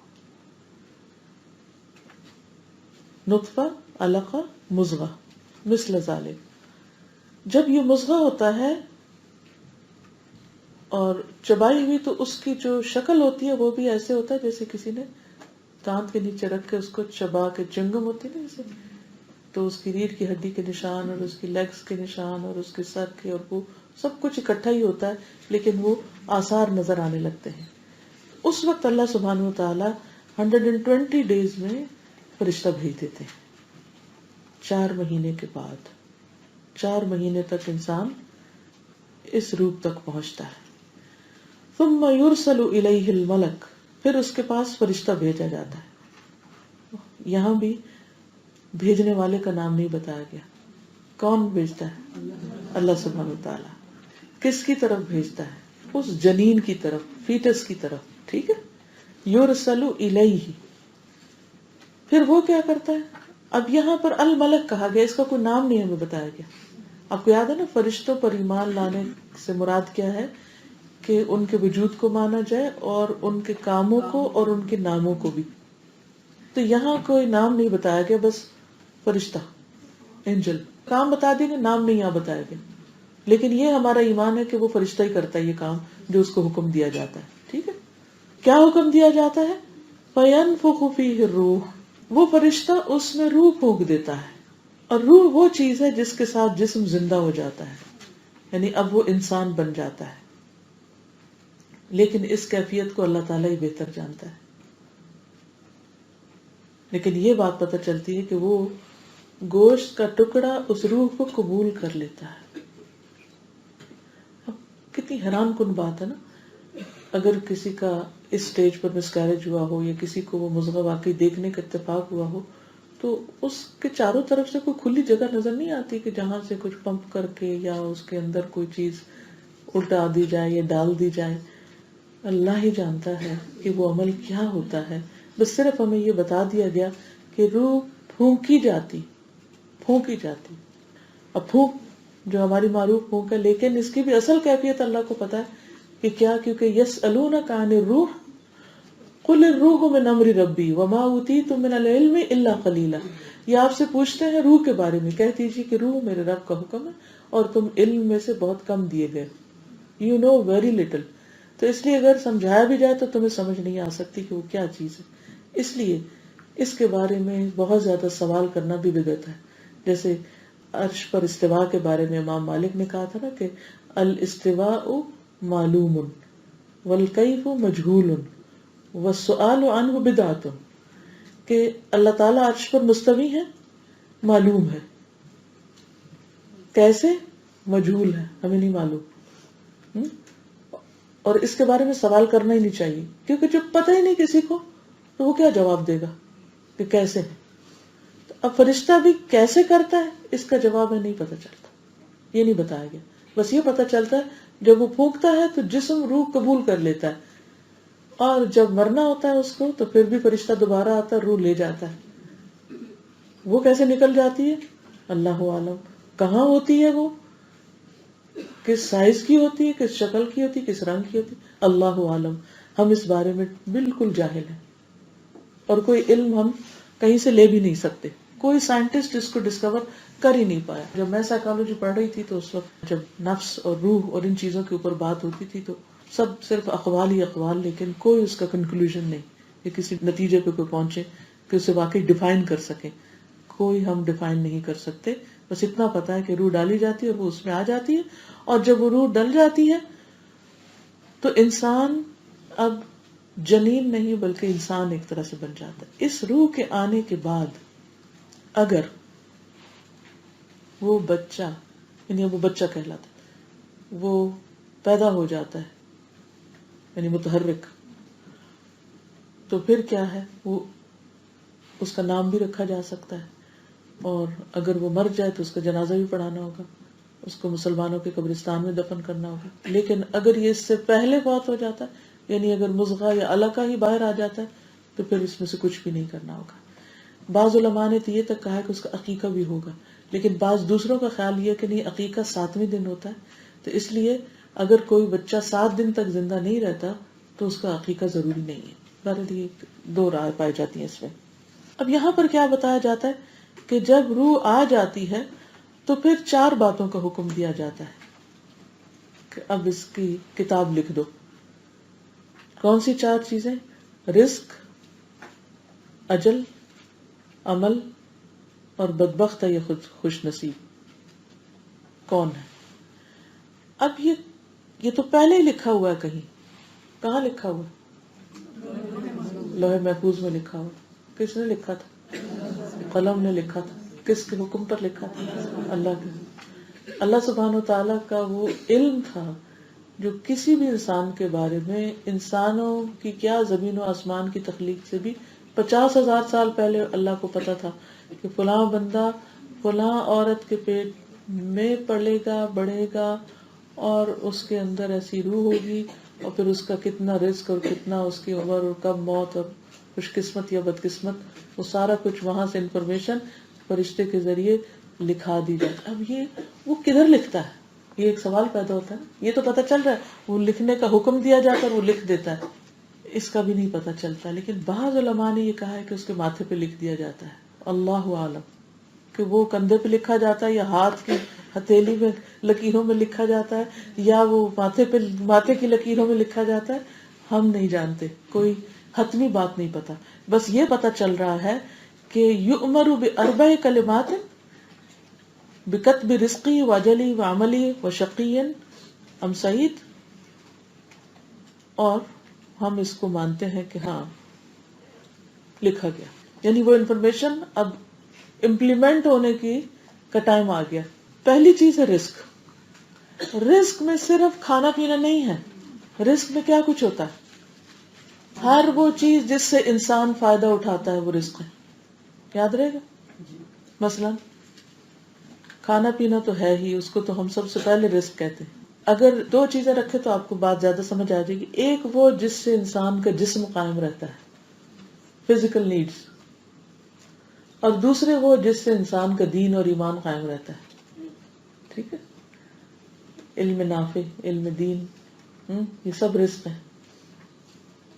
اور ایک جس سے جسم قائم رہتا ہے جو دنیا کا علم ہے، اور کھانا پینا، اور تو ہماری spiritual needs, intellectual needs, physical needs, یہ سب رزق میں آتی، وہ سب لکھ دی جاتی، کھانا پینا، لباس، رہائش، سواری، اور اسی طرح جو علم حاصل ہوگا وہ بھی۔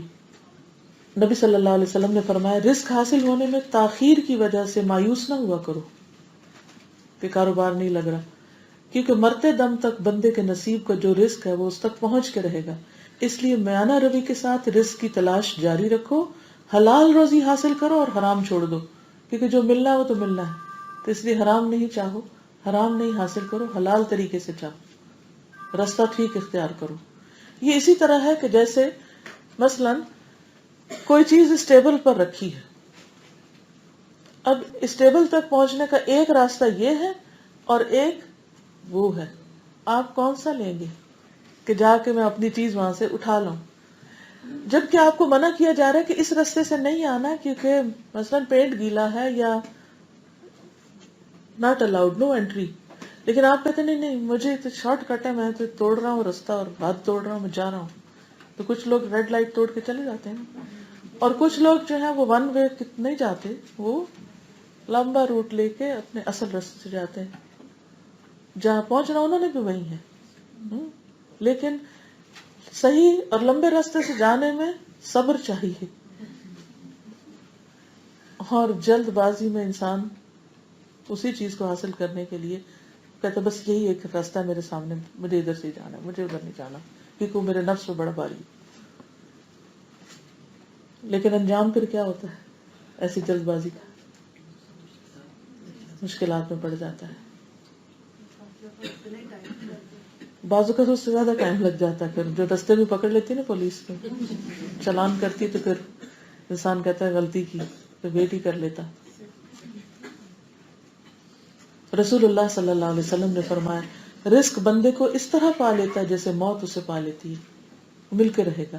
اچھا، اب یہاں یہ باتیں تم کہتے ہیں اچھا مل کے رہے گا، پھر ہم یہ سوچتے جو ملنا ہی تو کچھ کرنے کی کیا ضرورت ہے؟ یہ نہیں ہمیں کہا گیا، کیونکہ پچھلی حدیث میں جو سلسلہ صحیحہ کی ہے آپ نے فرمایا میانہ روی کے ساتھ رزق کی تلاش میں رہو، کوشش کرنا اللہ کا حکم ہے، یہ بھی اللہ کا حکم ہے، یہ بھی اللہ کا ارادہ کہ انسان کوشش کرے، تو وہ ہمیں کرنی ہے، ٹھیک، اور حلال روزی حاصل کرو اور حرام کو چھوڑ دو۔ پھر اسی طرح ایک اور حدیث میں آتا ہے رسول اللہ صلی اللہ علیہ وسلم نے فرمایا، سنن ابن ماجہ کی روایت ہے 4105، جس شخص کو بڑی فکر دنیا کی ہو، یعنی زیادہ فکر اس کو دنیا کی ہو، تو اللہ تعالیٰ اس کے کام پریشان کر دے گا، اور اس کی مفلسی غریبی اس کی دو آنکھوں کے درمیان کر دے گا، یعنی ہر وقت اس کا دھیان اور فکر اور ہم اور غم اس کی غریبی اور مفلسی پر رہے گا، یعنی پور کنڈیشن پر، کیونکہ وہ ہر وقت دنیا کے بارے میں سوچتا رہے، اللہ تعالیٰ اس کو دنیا کے بارے میں غمگین کر دے گا، اور دنیا اس کو اتنی ہی ملے گی جتنی اس کی تقدیر میں ہے، اور جس کی نیت اصل آخرت کی طرف ہو تو اللہ تعالیٰ اس کے سب کام درست کر دے گا اور اس کے دل میں بے پرواہی ڈال دے گا، اور دنیا جھک کر اس کے پاس آئے گی۔ اس کا یہ مطلب نہیں کہ وہ کوشش نہیں کرے گا، کوشش پہلا بھی کرے گا، کوشش دوسرا بھی کرے گا، پہلا پریشانی کے ساتھ حاصل کرے گا، دوسرا اطمینان کے ساتھ حاصل کرے گا۔ تو اطمینان حاصل کرنے کا یہ بہترین طریقہ ہے کہ انسان تقدیر پر ایمان رکھے اور کوشش میں لگا رہے، حرام نہیں حلال طریقوں سے اختیار کرے۔ دوسری چیز ہے موت، اجل، یعنی دنیا میں اس کے باقی رہنے کی مدت کہ کتنا باقی رہے گا، اور اس میں آپ دیکھیے کچھ لوگ تو پیدا ہوتے ہی مر جاتے ہیں، کسی کو 100 سال کی عمر دی جاتی، اور پچھلی امتوں میں جیسے نوح علیہ السلام 950 سال سے زیادہ دنیا میں رہے۔ تو لمبی عمر یا چھوٹی عمر انسان کے اختیار میں نہیں، اور اس سے بھی فرق نہیں پڑتا کہ کوئی انسان بہت تندرست ہے تو بہت لمبا جیے گا، اور اگر وہ بیمار رہتا ہے تو جلدی فوت ہو جائے گا۔ بعض لوگ بیماری کے باوجود بھی جو ان کی عمر ہوتی ہے وہ پوری کرتے ہیں، اور بعض اوقات صحت مند تندرست فٹ لوگ دنیا سے چلے جاتے ہیں۔ بعض خاندان میں لوگوں کی عمریں بظاہر دیکھنے میں بہت بڑی ہوتی ہیں، لیکن ان کے اندر بھی بچے فوت ہوتے ہیں۔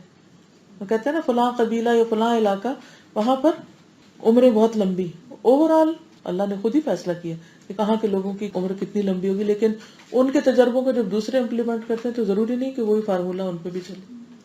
اور یہ بھی نہیں ہوتا کہ ان میں سے سارے 100% ہی 100 ایئر جیتے ہیں. تناسب زیادہ ہو سکتا ہے، کم ہو سکتا ہے. تو اس وقت بھی اگر آپ دنیا پر نظر ڈالیں تو کچھ علاقوں کے لوگ جلدی فوت ہو جاتے ہیں، کچھ کے دیر سے ہوتے ہیں. اب اس کی کیا حکمت ہے یہ اللہ ہی کو پتا ہے. اور پھر اسی کے مطابق ان کے مزاج بھی بن جاتے ہیں، ایسی خوراک کو پسند کرنے لگتے ہیں، ایسے ہی لائف سٹائل اختیار کر لیتے ہیں. لیکن یہ ہمارے ایمان کا حصہ ہے کہ عمر لکھی ہوئی ہے اور اس سے آگے نہیں جا سکتی اور نہ کم ہو سکتی ہے، الا یہ کہ اللہ ہی چاہے. عبداللہ سے روایت ہے کہ نبی صلی اللہ علیہ وسلم کی بیوی ام حبیبہ نے کہا، اے اللہ مجھے میرے خاوند رسول اللہ صلی اللہ علیہ وسلم اور والد ابو سفیان اور بھائی معاویہ سے فائدہ دینا، ان سب کو میرے فائدے کا بنا دینا. آپ نے فرمایا تم نے اللہ سے سوال کیا ہے ایسی اجلوں یعنی زندگیوں کے لمبا ہونے کا جو مقرر کی جا چکی ہیں اور دن گنے جا چکے ہیں، ایسے رزق کو بڑھانے کا جس کی تقسیم ہو چکی ہے. ان میں سے کسی چیز کو وقت مقرر سے مقدم اور مؤخر نہیں کیا جا سکتا. اگر تم اللہ سے سوال کرتی کہ وہ تمہیں جہنم کے عذاب یا قبر کے عذاب سے پناہ دے تو وہ بہتر اور افضل ہوتا. یعنی توجہ انسان کی اپنے آخری انجام کی طرف زیادہ رہنی چاہیے، نہ کہ وہ انسان صرف دنیا ہی کی دعائیں مانگتا رہے. کیونکہ صرف دنیا مانگنا جو ہے وہ پسندیدہ نہیں ہے. یعنی دنیا مانگنا ناپسندیدہ نہیں کہ نہیں مانگنی چاہیے، لیکن صرف دنیا مانگنا درست نہیں ہے. وَمِنْهُمْ مَنْ يَقُولُ رَبَّنَا آتِنَا فِي الدُّنْيَا حَسَنَةً وَفِي الْآخِرَةِ حَسَنَةً وَقِنَا عَذَابَ النَّارِ. جو صرف دنیا مانگتے ہیں پھر ان کو صرف دنیا ہی ملتی ہے اور آخرت میں کوئی حصہ نہیں. دوسری چیز اس سلسلے میں یاد رکھنی چاہیے موت کے سلسلے میں کہ موت کی جگہ بھی لکھی ہوئی ہے، کہاں مرنا ہے. نبی صلی اللہ علیہ وسلم نے فرمایا جب تم میں سے کسی کی موت کسی زمین پر مقرر ہوتی ہے تو اسے وہاں جانے کی حاجت پڑ جاتی ہے، کوئی کام نکل آتا ہے. جب اپنے انتہا کے مقام پہ پہنچ جاتا ہے تو اللہ تعالیٰ اس کی روح قبض کر لیتا ہے، اور قیامت کے دن وہاں کی زمین کہے گی اے مالک یہ تیری امانت حاضر ہے، کیونکہ وہیں اگر دفن ہو جاتا ہے تو پھر وہاں سے وہ نکالا جائے گا. اور یہ ایک بہت بڑی حقیقت ہے، اور کئی ایسے واقعات گزرتے ہیں کہ جس سے یہ پتہ چلتا ہے کہ ایک شخص سالوں سال ایک جگہ میں رہ رہا تھا اور وہ کہیں گیا اور وہاں بغیر کسی وجہ کے اچانک ہارٹ اٹیک ہوا یا کوئی وجہ ہوئی تو فوت ہو گیا. ان تفصیلات یا قصوں میں جانے کی ضرورت نہیں، لیکن کانسیپٹ سمجھنا چاہیے. تیسری چیز عمل، کام. اور کام اور اعمال کتنی قسم کے؟ کون کون سے؟ قلبی، لسانی، بدنی قلبی، لسانی، بدنی. ٹھیک، جوارح کے، دل کے، زبان کے اور بدن کے. ٹھیک، تو یہ بھی لکھے جاتے ہیں. انس رضی اللہ عنہ سے مروی ہے کہ میں نے 10 سال تک نبی صلی اللہ علیہ وسلم کی خدمت کی.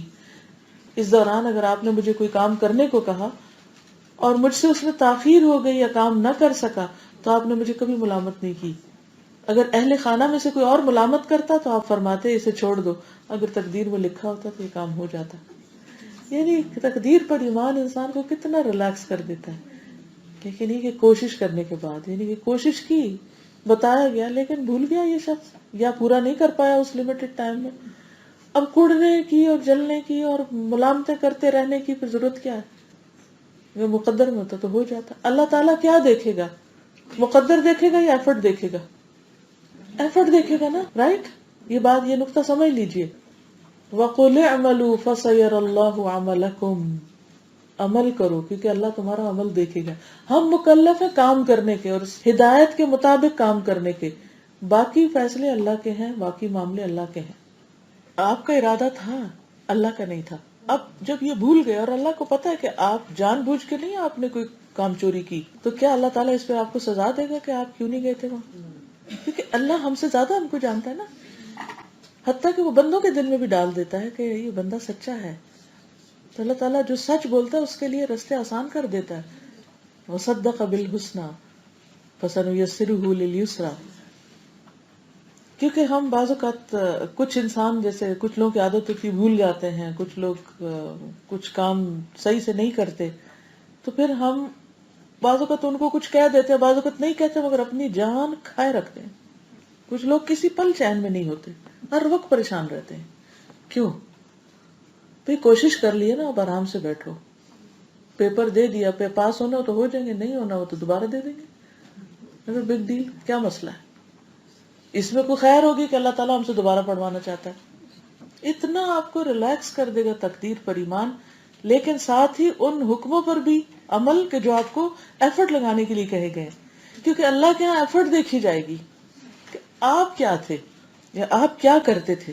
پھر اس کے بعد چوتھی چیز کیا لکھی جاتی ہے کہ بدبخت ہے یا نیک بخت، یا نیک بخت ہے یا بدبخت، یعنی اس کا آخری انجام کیا ہوگا، اس کا اینڈ ریزلٹ کیا ہوگا. خوش نصیب وہ ہوتا ہے جس کے لیے خوشی مکمل ہو جائے، اور بدبخت اس کے برعکس ہے. قرآن مجید میں سورۃ ہود میں 105 سے 108 میں آیات ہیں، فَمِنْهُمْ شَقِيٌّ وَسَعِيدٌ فَأَمَّا الَّذِينَ شَقُوا فَفِي النَّارِ لَهُمْ فِيهَا زَفِيرٌ وَشَهِيقٌ خَالِدِينَ فِيهَا مَا دَامَتِ السَّمَاوَاتُ وَالْأَرْضُ إِلَّا مَا شَاءَ رَبُّكَ إِنَّ رَبَّكَ فَعَّالٌ لِمَا يُرِيدُ وَأَمَّا الَّذِينَ سُعِدُوا فَفِي الْجَنَّةِ خَالِدِينَ فِيهَا مَا دَامَتِ السَّمَاوَاتُ وَالْأَرْضُ إِلَّا مَا شَاءَ رَبُّكَ عَطَاءً غَيْرَ مَجْذُوذٍ. پھر ان میں سے کوئی بدبخت ہوگا اور کوئی خوش قسمت. تو جو بدبخت ہوئے سو وہ آگ میں ہوں گے، ان کے لیے اس میں گدھے کی طرح آواز کھینچنا اور نکالنا ہے، ہمیشہ اس میں رہنے والے جب تک سارے آسمان اور زمین قائم ہیں، مگر جو تیرا رب چاہے. بے شک تیرا رب کر گزرنے والا ہے جو وہ چاہتا ہے. اور رہ گئے وہ جو خوش قسمت بنائے گئے تو وہ جنت میں ہوں گے، ہمیشہ اس میں رہنے والے جب تک سارے آسمان اور زمین قائم ہیں، مگر جو تیرا رب چاہے. ایسا عطیہ جو قطع کیا جانے والا نہیں، ایسی عطا اور بخشش جس کا سلسلہ کبھی ختم نہیں ہوگا. تو اصل خوش قسمتی اور بدقسمتی انجام کے اعتبار سے ہے. ہم دنیا میں ہی اگر کسی کو دنیا مل جائے تو ہم کہتے ہیں بڑا خوش قسمت ہے، اور اگر دنیا میں کسی کا کچھ نقصان یا کوئی حادثہ ہو جائے اس کے ساتھ ہم کہتے ہیں کیا بدقسمت ہے. نہیں، ہو سکتا ہے دنیا میں جن کو آپ بدقسمت سمجھتے ہو وہ آخرت میں بڑے ہی خوش قسمت ہوں، اور دنیا میں جن کو آپ صرف دنیاوی چکا چوند کی وجہ سے خوش قسمت سمجھ رہے ہیں وہ آخرت میں بڑے بدبخت ہوں. اصل خوش قسمتی اور بدقسمتی آخری انجام کے ساتھ ہے کہ وہاں کون کامیاب ہوتا ہے. تو یہ دراصل تقدیر کا حصہ ہے کہ اللہ کو پہلے سے ہی پتا ہے کہ کون اختیارات جس کو دیے جائیں گے تو وہ کرے گا کیا. پھر آپ دیکھیے کہ اس کے بعد آتا ہے فَوَاللَّهِ الَّذِي، پس قسم ہے اللہ کی وہ ذات، لا الہ غیرہ جس کے سوا کوئی الہ نہیں، ان احدکم بے شک تم میں سے ایک لیعمل بعمل اہل الجنہ جنت والوں جیسے کام کر رہا ہوتا ہے. بظاہر، لفظ بظاہر یہاں لکھ لیجئے تو مسئلہ فوراً حل ہو جائے گا. حتی ما یکون بینہ و بینہا الا ذراع، یہاں تک کہ اس کے اور جنت کے بیچ میں ایک ہاتھ کا فاصلہ رہ جاتا ہے. فیسبق علیہ الکتاب، تو اس پر وہ لکھی ہوئی چیز سامنے آ جاتی ہے یا غالب آ جاتی ہے. فیعمل بعمل اہل النار، وہ آگ والوں جیسے کام کرنے لگتا ہے. فیدخلھا، تو جنت کی بجائے جہنم میں داخل ہو جاتا ہے. اور اسی طرح اس کے برعکس وَإِنَّ أَحَدَكُمْ لَيَعْمَلُ بِعَمَلِ أَهْلِ النَّارِ حَتَّى مَا يَكُونُ بَيْنَهُ وَبَيْنَهَا إِلَّا ذِرَاعٌ، کہ انسان بظاہر دیکھنے میں جہنم والوں کے کام کر رہا ہوتا ہے، یہاں تک کہ جہنم کے درمیان ایک ہاتھ کا فاصلہ رہ جاتا ہے تو اس پر کتاب غالب آ جاتی. فَيَعْمَلُ بِعَمَلِ أَهْلِ الْجَنَّةِ فَيَدْخُلُهَا، تو وہ جنت والوں کے کام کرنے لگتا ہے اور اس میں جا داخل ہوتا ہے. اب یہاں پر آپ دیکھیے کہ اللہ کی قسم کھا کے ایک بات کہی گئی ہے، فَوَاللَّهِ الَّذِي لَا إِلَهَ غَيْرُهُ، قسم اللہ کی جس کے سوا کوئی الہ نہیں. یہ تاکید کے لیے ہے، ٹھیک ہے. اور یہ نبی صلی اللہ علیہ وسلم کا قول ہے کہ رسول اللہ صلی اللہ علیہ وسلم نے اس بات کو بے حد تاکید کے ساتھ بیان کیا کہ ایسا ہی ہوگا، یہی حق ہے، اس کی تقدیر ہی غالب آئے گی. اللہ کو جو پہلے سے پتا ہے نا یہ بدبخت ہے، اور جو اس نے لکھا اس کے لیے وہ ویسا پروو کر دے گا، ویسا ہی ہوگا. نہیں، اللہ نے اس کو مجبور نہیں کیا کہ بدبخت ہو، لیکن اللہ کو پہلے سے پتا تھا کہ یہ بدبخت ہوگا تو فرشتے کو بتا دیتا ہے کہ لکھ دو کہ یہ بدبخت ہے. یہ میں تمہیں بتاتا ہوں یہ بدبخت ہے، لکھ دو. اچھا، اس سے تو بڑا ڈر لگتا ہے کہ یہ کیا، پھر ہم جو کچھ کر رہے ہیں تو ہمارا کیا انجام ہوگا. اس میں دو باتیں یاد رکھنے کی ہیں. ایک تو یہ کہ ایک شخص بظاہر آپ کو بڑا نیک، پارسا، متقی، پرہیزگار نظر آتا ہے، اور بظاہر دیکھنے میں بڑے بڑے نیک کام کر رہا ہوتا ہے مگر نیت اس کے اندر سے کھوٹی ہوتی ہے، وہ صرف اس نے ایک لبادہ اوڑا ہوا ہوتا ہے یا جینون پرسن نہیں ہوتا، وہ صرف شہرت کے لیے، نام کے لیے، دکھاوے کے لیے بڑے بڑے کارنامے کر رہا ہوتا ہے. تو اللہ تعالیٰ مرنے سے پہلے اس کا حال کھول دیتے ہیں. دنیا میں بھی اس کی نیت سامنے آ جاتی ہے اور وہ بدحواسی میں غلط کام شروع کر دیتا ہے، حتیٰ کہ پھر اسی حال میں اس کی موت آتی ہے. اور اسی طرح ایک شخص بظاہر دیکھنے میں بڑا کلنڈرا سا لگتا ہے لیکن اس کے اندر کوئی ایسی نیکیاں ہوتی ہیں جو بندوں کو نہیں پتا ہوتی.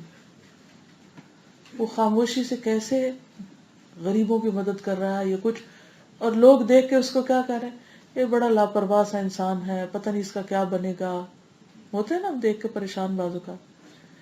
لیکن اللہ کو پتا ہے کہ وہ بندہ اندر سے اللہ سے کیسا تعلق رکھتا ہے، تو اللہ تعالیٰ اس کا حال دنیا میں ہی کھول دیتے ہیں. مرنے سے پہلے اس کا پورا رجحان دین کی طرف ہو جاتا ہے اور اس کی موت بڑی نیکی کے عالم میں ہوتی ہے، وہ بڑی خیر کی جگہ پر ہوتی ہے.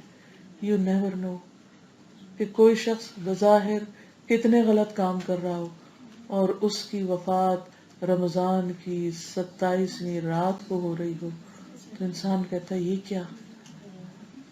تو ہم فیصلے کرنے بیٹھ جاتے ہیں نا، ہمیں تو پھر بھی فیصلہ نہیں کرنا، فیصلہ تو اللہ نے نہیں کرنا ہے. لیکن who knows، آپ لوگوں کو صرف ظاہر جانتے ہیں، جبکہ صرف ظاہر پر فیصلے نہیں ہوں گے، ظاہر اور باطن دونوں کنسیڈر ہوں گے.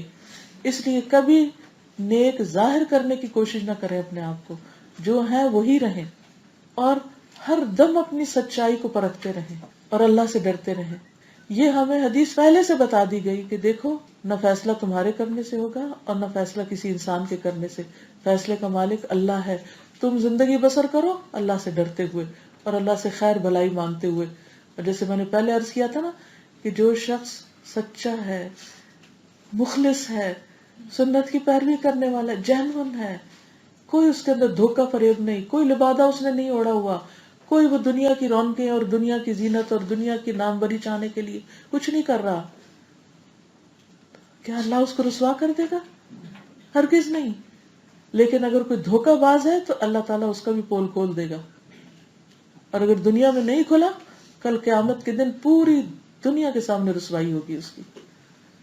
تو اس لیے ہم میں سے ہر ایک کو اپنا معاملہ اللہ کے ساتھ سچا کرنے کی ضرورت ہے. جب اللہ کے ساتھ سچا ہو جاتا ہے تو پھر لوگوں کی باتیں بھی ہرٹ نہیں کرتی. تو بندہ کیا کہتا ہے، لوگ تانے دیتے ہیں نا بعض اوقات نیکی کے، اچھا تمہاری نماز تمہیں یہ حکم دیتی، تمہارا حجاب تمہیں یہ کہتا ہے، تم ایسے ہو، تم ویسے ہو. آپ کو پتا ہوتا ہے نا آپ کیا کر رہے ہیں.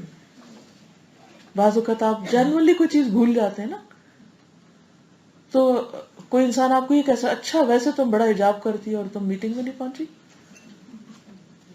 تو اب اس کو تو نہیں پتا نا، اگر کوئی آپ کو تانا دے، آپ کو پتا ہے نا کہ آپ کے ساتھ کیا ہوا، اور اللہ کو پتا ہے کہ کیا ہوا. اللہ زیادہ جانتا ہے نا. اب حضرت عائشہ کے اوپر جب الزام لگا تھا تو اللہ کو پتا تھا نا. تو ہماری ہر دم اسٹرگل کیا ہونی چاہیے، اس چکر میں بیٹھ جانے کی ضرورت نہیں. اچھا پتہ نہیں اگر جنت لکھی ہوئی تو خود ہی پہنچ جائیں گے، جہنم لکھی ہے تو خود ہی پہنچ جائیں گے، پھر کچھ کرنے کی ضرورت نہیں. ہرگز نہیں. ہمیں کہا گیا عمل کرتے جاؤ اور سچائی کے ساتھ، اور ہر دم اپنا تزکیہ کرتے رہو، آگے بڑھتے رہو، جہاں پہنچنا ہوگا پہنچ جاؤ گے. اور حضرت عمر کیا دعا کرتے تھے، اللہ اگر تو نے ہمارا نام بدبختوں میں لکھ رکھا ہے تو تو ہمیں نیک بختوں میں کر دے، کیونکہ تیرے ہی ہاتھ میں ہے کتاب، تو جو چاہتا ہے مٹا دیتا ہے، جو چاہتا ہے لکھ لیتا ہے. شروع میں نے عرض کیا تھا نا، کسی چیز کو پیدا کرنا، اس کو مارنا اور اس میں تبدیلی کرنا، یہ تینوں اللہ کے اختیار میں ہے. تو جس کو یہ اس حدیث کو پڑھ کے ڈر لگ جائے، پھر وہ کیا کرے، اللہ سے تڑپ تڑپ کے دعائیں مانگے، اللہ مجھے جہنم نہیں، مجھے جنت چاہیے، مجھے تیرے دیدار سے محرومی نہیں چاہیے، مجھے تیرا دیدار چاہیے. یا رب مجھے بدبختوں میں نہ کرنا، مجھے تم نیک بختوں میں کر دے. یا اللہ میں اپنے عمل کے ذریعے نہیں جا سکتا، تو ہی مجھے راہ دکھا دے. اور تقدیر پر اگر سچا ایمان ہو جائے تو اللہ سے اتنا مضبوط تعلق ہوتا ہے، بندہ ساری دنیا کے ڈر چھوڑ کے صرف اللہ سے ڈرنے لگتا ہے. اور اللہ تعالیٰ اس کا خاتمہ بھی اچھا کر دیتا ہے اور اس کو کیونکہ اللہ تعالیٰ کو بہت زیادہ ہماری بہت بڑی بڑی چیزوں کی نہیں، سچائی کی ضرورت ہے. فَأَمَّا مَنْ أَعْطَى وَاتَّقَى وَصَدَّقَ بِالْحُسْنَى فَسَنُيَسِّرُهُ لِلْيُسْرَى. اللہ کا وعدہ ہے، جو دینے والا ہے، جو دیتا ہے، جو ڈرتا ہے، جو بھلائی کی ہر اچھی بات کی تصدیق کرتا ہے، اللہ اس کے لیے جنت آسان کر دیتا ہے، اس کے لیے نیکی کی طرف جانے کے راستے آسان کر دیتا ہے. اور جو بخل کرتا ہے اور جھٹلاتا ہے اور بے پرواہی برتتا ہے، ہدایت آئی ہے نہیں آئی کچھ اس کو پرواہ نہیں ہے، تکبر میں مبتلا ہے اور ہر اچھی بات کو کاٹنے کی کوشش کرتا ہے، ہر اس کے خلاف کوئی حجت بازی کر لیتا ہے، سمجھنے کی بات کی بجائے الٹی الٹی باتیں کرتا ہے کہ جی اگر تقدیر میں ہی لکھا ہے تو پھر کرنے کا کیا فائدہ. کہیں بھی یہ نہیں کہا کہ اور کس کو پتا کہ میری تقدیر میں کیا لکھا ہے. ہمیں تو کس چیز کا مکلف کیا گیا کہ ہم اپنے اینڈ ریزلٹ کو جان لیں وقت سے پہلے، یہ کام کریں. ہمیں تو کوشش کرنی ہے، محنت کرنی ہے، اسٹرگل کرنی ہے. بات یہ ہے کہ جس کے اندر فراڈ چھپا ہوا ہے، یہ دھوکہ بازی ہے، تو وہ پھر نکلے گی اور اس کو حاویہ کی طرف لے جائے گی. اور جو دلوں کا تنگ ہے، اس کے اندر ایک کنسٹرکشن ہے اور تنگ دلی سے رہتا ہے اور لوگوں کے اوپر بھی باتیں بناتا ہے اور غلط غلط باتیں سوچتا ہے، تو اس سے کیا ہے کہ پھر اللہ کھول دے گا اس کو. یاد رکھیے سچائی بھی چھپی نہیں رہتی، جھوٹ بھی چھپا نہیں رہتا، ہر چیز کے ظاہر ہونے کا ایک وقت ہوتا ہے. تو یہاں اس آخری حصے سے کیا پتا چلتا ہے کہ وہ جو اللہ کو پہلے سے پتا تھا نا یہ کیسا ہے، تو اس نے پہلے سے بتا دیا تھا. وہ جو لکھا ہوا نا کہ بدبخت ہے کہ نیک بخت، وہ اللہ کا علم سابق ہے جو اس کی یعنی قضا سے پہلے اس کو پتا ہے اس کی قدر کی، یہ اس نے یہ کرنا ہے، اس کو میں یہ سارے اختیارات دوں گا تو یہ سے یہ کرے گا. ہمارا علم کتنا محدود ہے، لیکن ہمیں پتا ہوتا ہے کہ اگر ہم اپنے بچے کو کوئی چیز پکڑائیں گے تو وہ پھینک دے گا، تو اسی لیے ماں کیا کہتی ہے نا اس کو مت دینا یہ توڑ دے گا. تو آپ کو کیا پتا نہ ہی توڑے، تجربہ آپ کا کہتا ہے کہ توڑ دے گا نا، آپ کا علم کہتا ہے کہ توڑ دے گا، تو اس لیے آپ دوسرے کو منع کر رہے ہیں. اس کو نہیں پتا، اس کا علم تجربہ نہیں، آپ کا ہے.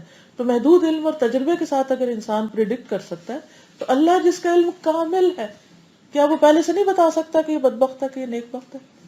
وہ پہلے سے ہی بتا سکتا ہے.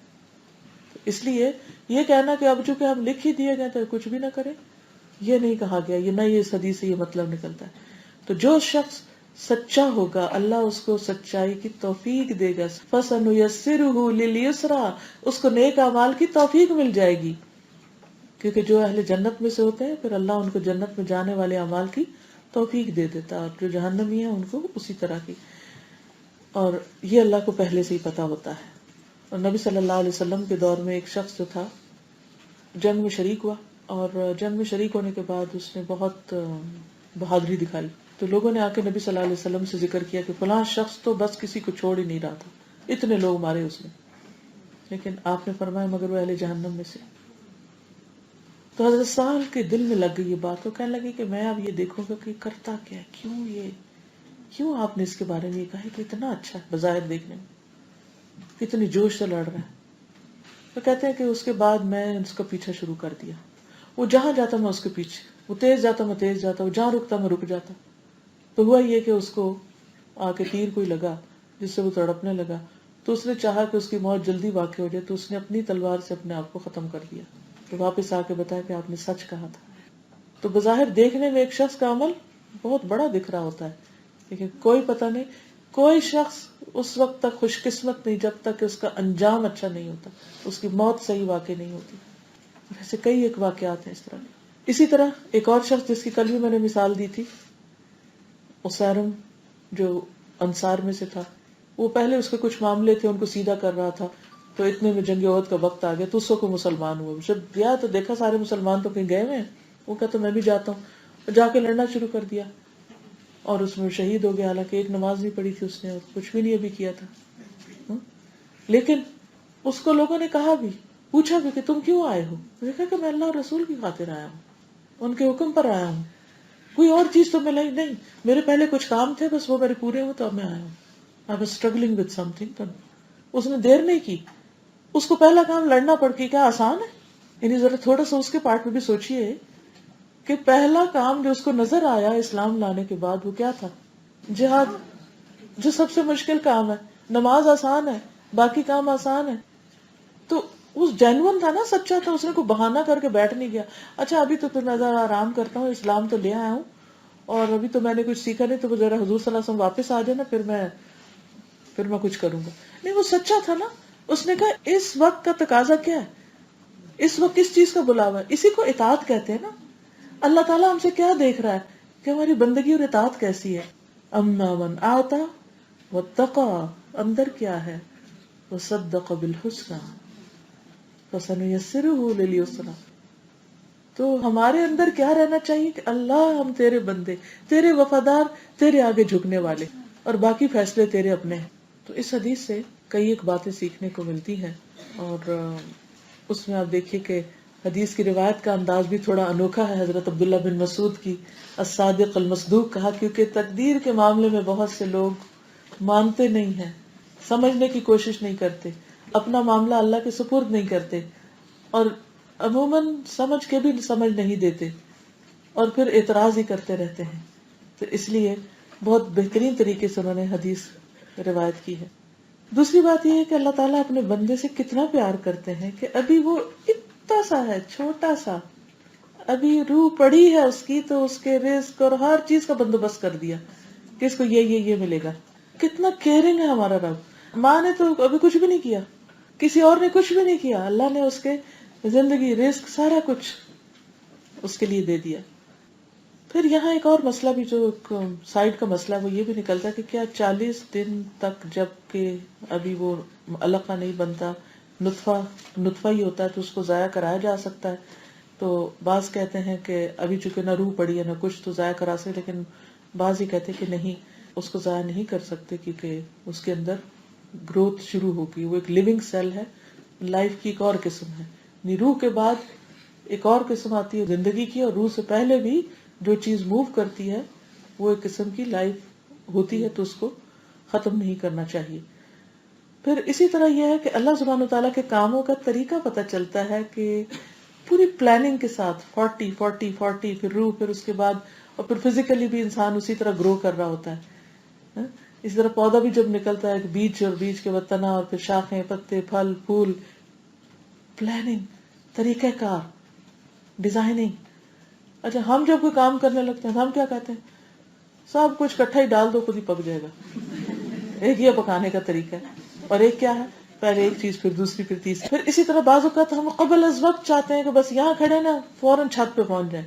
نہیں بھائی، یہ ساری سیڑھیاں چڑھنی ہوگی، اور چڑھتے جاؤ. ہر چیز کا ایک وقت ہے. قد جعل اللہ لکل شیء قدرا. ہر چیز کا ایک اندازہ، ایک وقت ہے، اس کا انتظار کرو، صبر سے کام لو. اللہ تعالیٰ تو یہ دیکھ رہا ہے کہ تم چڑھتے جا رہے ہو. دنیا تو منزل ہے ہی نہیں. ہمارا کام ہے کوشش، اسٹرگل، جدوجہد. اور اللہ کا وعدہ ہے والذین جاہدوا فینا لنہدینہم سبلنا. جو ہمارے راستے میں اسٹرگل کریں گے ایٹ موسٹ، ان کو ہم رستہ دکھا دیں، رستے دکھا دیں گے، ایک نہیں کئی دکھا دیں گے، ان کی مدد کریں گے، ان کو توفیق دیں گے. پھر اسی طرح آپ دیکھیے کہ انسان کی تخلیق جو نطفے کے بعد اللہ کا خون سے ہوئی ہے، تو خون بڑا امپورٹنٹ ہے. خون کی بہت اہمیت ہے. خون کے نکل جانے سے انسان مر بھی جاتا ہے، یعنی آغاز بھی وہیں سے ہوا، اور اگر خون ختم ہو جائے، خون کم ہو جائے، خون جم جائے، تو اس سے انسان کی موت بھی واقع ہو جاتی. پھر اسی طرح یہ ہے کہ خون کی قیمت لینا دینا بھی ممنوع ہے اسلام میں، یعنی خون بیچا نہیں جا سکتا. لیکن اب بعض اوقات خریدنا پڑتا ہے لوگوں کو، بیچاروں کو، جب وہ لائف سیونگ کے لیے، لیکن وہ مجبوری کی حالت ہے. لیکن حکم یہی. پھر اسی طرح یہ جیسے جانور ذبح کرتے تو وہ خون بھی جمع کر کے بیچنا نہیں چاہیے، اس کو بہا دینا چاہیے، دمن مسفوحا.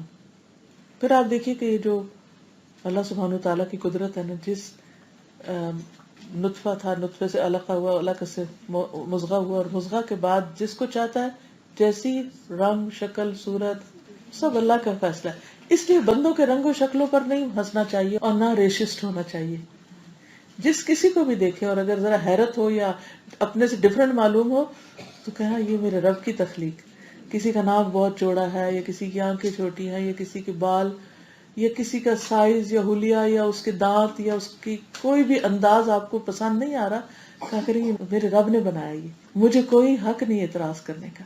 اسی طرح کسی کو ہینڈی کیپ دیکھے، ڈسیبل دیکھے، تو اس میں بھی آپ اس میں ہنسے نہیں. کوئی لولا ہو، لنگڑا ہو، اندھا ہو، کانا ہو، بہرا ہو، اس سے سبق لینا چاہیے کہ اللہ نے مجھے ایسے بنایا، اس کو ایسا، مجھے بھی وہ بنا سکتا تھا. تو اس لیے سب چیزیں اللہ کی تخلیق ہے اور اللہ کے فیصلوں پر راضی ہونا چاہیے. پھر اسی طرح یہ ہے کہ جب روح پھونک کے جانے کے بعد مس کیریج ہوتا ہے تو نفاس ہوتا ہے. نفاس اس سے پہلے اگر 1 مہینے کا اگر وہ ختم ہو جاتا ہے نطفہ، تو اس کے بعد آپ اگر تھوڑی بہت بلیڈنگ ہوتی تو نماز پڑھ سکتے ہیں، کیونکہ بچے کی پیدائش کے بعد نفاس ہوتا ہے. بچہ جب تک وہ نہیں بنتا تو وہ جو بلیڈنگ یعنی وہ جو فیٹس کے گرنے سے ہے وہ اس میں نماز پڑھی جاتی ہے. ٹھیک ہے. ہاں اگر پیریڈز کے دن ہو تو پیریڈز کی وجہ سے آپ چھوڑ دیں گے. مسئلہ سمجھ آیا نہیں آیا؟ جب 4 مہینے گزر جاتے ہیں اور ہاتھ پاؤں بن جاتے ہیں اور وہ بچہ نظر آنے لگتا ہے تو مس کیریج اگر ہو جاتا ہے کسی کا تو پھر جو بلیڈنگ ہوگی اس پر نماز چھوڑیں گے آپ. لیکن اگر وہ نطفہ ہے یا علقہ ہے یا پھر ابھی مضغہ ہی تھا اور وہ ساکت ہو گیا اور آپ کو بلیڈنگ شروع ہو گئی اور وہ بلیڈنگ آپ نے دیکھا کہ اوہ یہ تو پیریڈز کے دن ہے تو نماز چھوڑ دیں. اور اگر پیریڈز کے دن نہیں ہے ویسے سپاٹنگ ہو رہی ہے تو نماز پڑھتے جائیں، روزہ رکھ لیں. واضح؟ کیونکہ بچے کی پیدائش میں نفاس ہوتا ہے. نفاس ہوتا ہے وہ بلیڈنگ جو بچے کی پیدائش کے بعد ہوتی ہے. ابارشن ہو جائے اگر بچہ ابارٹ ہو گیا، پیریڈز شروع ہو جاتے ہیں نا، بلیڈنگ ہوتی، کچھ لوگوں کو نہیں ہوتی، کچھ کو ہوتی، تو اب نماز کا کیا کریں؟ لوگ پوچھتے ہیں نا، تو اس لیے آپ لوگوں کو مسئلہ بتا رہی ہوں. اس میں پھر پڑھتے ہیں. ٹھیک ہے. نفاس ہوتا ہے جب بچے کے ہاتھ پاؤں بن چکے ہوں، روح پڑ چکی ہو، پھر وہ پیدا ہو جائے، پھر اس کے بعد اس کو دفنایا بھی جائے گا، جنازہ بھی ہوگا، نام بھی رکھا جائے گا، چاہے وہ بالکل چھوٹا سا ہی کیوں نہ، اس کا غسل، کفن، دفن. لیکن اگر 4 ماہ پورے نہیں ہوئے تو پھر نہ غسل ہوگا، نہ کفن، نہ نماز جنازہ، نہ عقیقہ، نہ کچھ. ماں کے پیٹ میں اگر وہ ہل رہا تھا اور اندر ہی ڈیتھ ہو گئی اس کی، کیونکہ روح پڑی ہوئی تھی نا، پہلے موومنٹ ہو رہی تھی سارا کچھ، پھر اچانک دل بند ہو گیا اس کا. چلیے آگے چلے، کیونکہ روح پھونکی جا چکی تھی نا. اچھا اب یہ ہے کہ جب روح پھونکی جا چکی ہو تو بچے کو اگر کوئی مار دیتا ہے کہ جی ڈاکٹر کہتا ہے یہ ڈسیبل بچہ ہے تو اس کو ختم کر دو یا ماں کی زندگی ختم ہو جائے گی، تو اس بچے کو ختم کرنا قتل کے برابر ہے. اس لیے اس کو کسی حال میں ختم نہیں کرنا چاہیے. وہ خود بخود ڈیڈ پیدا ہو جائے گا یا جو اللہ نے اس کے لیے لکھا ہے، لیکن انسانی لائف کو ختم کرنا منع ہے. اب یہ جو بات ہے نا یہ بہت زیادہ دہرائی جاتی ہے کہ جب سب کچھ لکھا ہوا تو اسباب اختیار کرنے کی کیا ضرورت ہے اور پھر کچھ کرنے کی کیا ضرورت ہے، پھر ہاتھ پہ ہاتھ دھریں، پھر ہماری قسمت میں تو مل ہی جائے گا. یہ چیز ہمارے دین میں نہیں ہے. ہمارے لیے کوشش کرنا شرط ہے.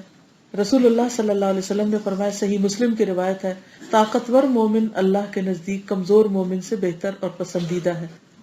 ہر بھلائی میں ایسی چیز کی حرص کرو جو تمہارے لیے نفع مند ہے. احرص علی ما ینفعک، اور اللہ سے مدد طلب کرتے رہو اور عاجز مت بنو.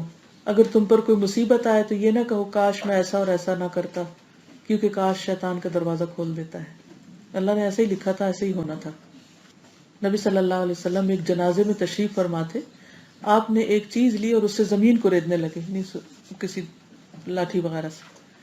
فرمایا تم میں سے کوئی شخص ایسا نہیں جس کا جہنم کا ٹھکانہ یا جنت کا ٹھکانہ لکھا نہ جا چکا ہو. صحابہ نے عرض کیا یا رسول اللہ صلی اللہ علیہ وسلم، کیا پھر ہم اپنی تقدیر پہ بھروسہ نہ کر لیں اور نیک عمل چھوڑ نہ دیں؟ آپ نے فرمایا نیک عمل کرو. ہر شخص کو ان اعمال کی توفیق دی جاتی ہے جس کے لیے وہ پیدا ہوا ہے. جو نیک ہوگا اسے نیک عملوں کی توفیق مل جائے گی اور جو بدبخت ہوتا ہے اسے بد عمل کی توفیق ہوتی ہے. اور پھر آپ نے یہی آیت پڑھی فَأَمَّا مَنْ آتَى وَاتَّقَى وَصَدَّقَ بِالْحُسْنَى. تو اس لیے نیک عمل کرتے رہنے کی اور دعائیں مانگنے کی ضرورت ہے. تو یہ کہنے کی بجائے کہ کچھ کرنے کی ضرورت نہیں، کیا کریں؟ کوشش اور دعا.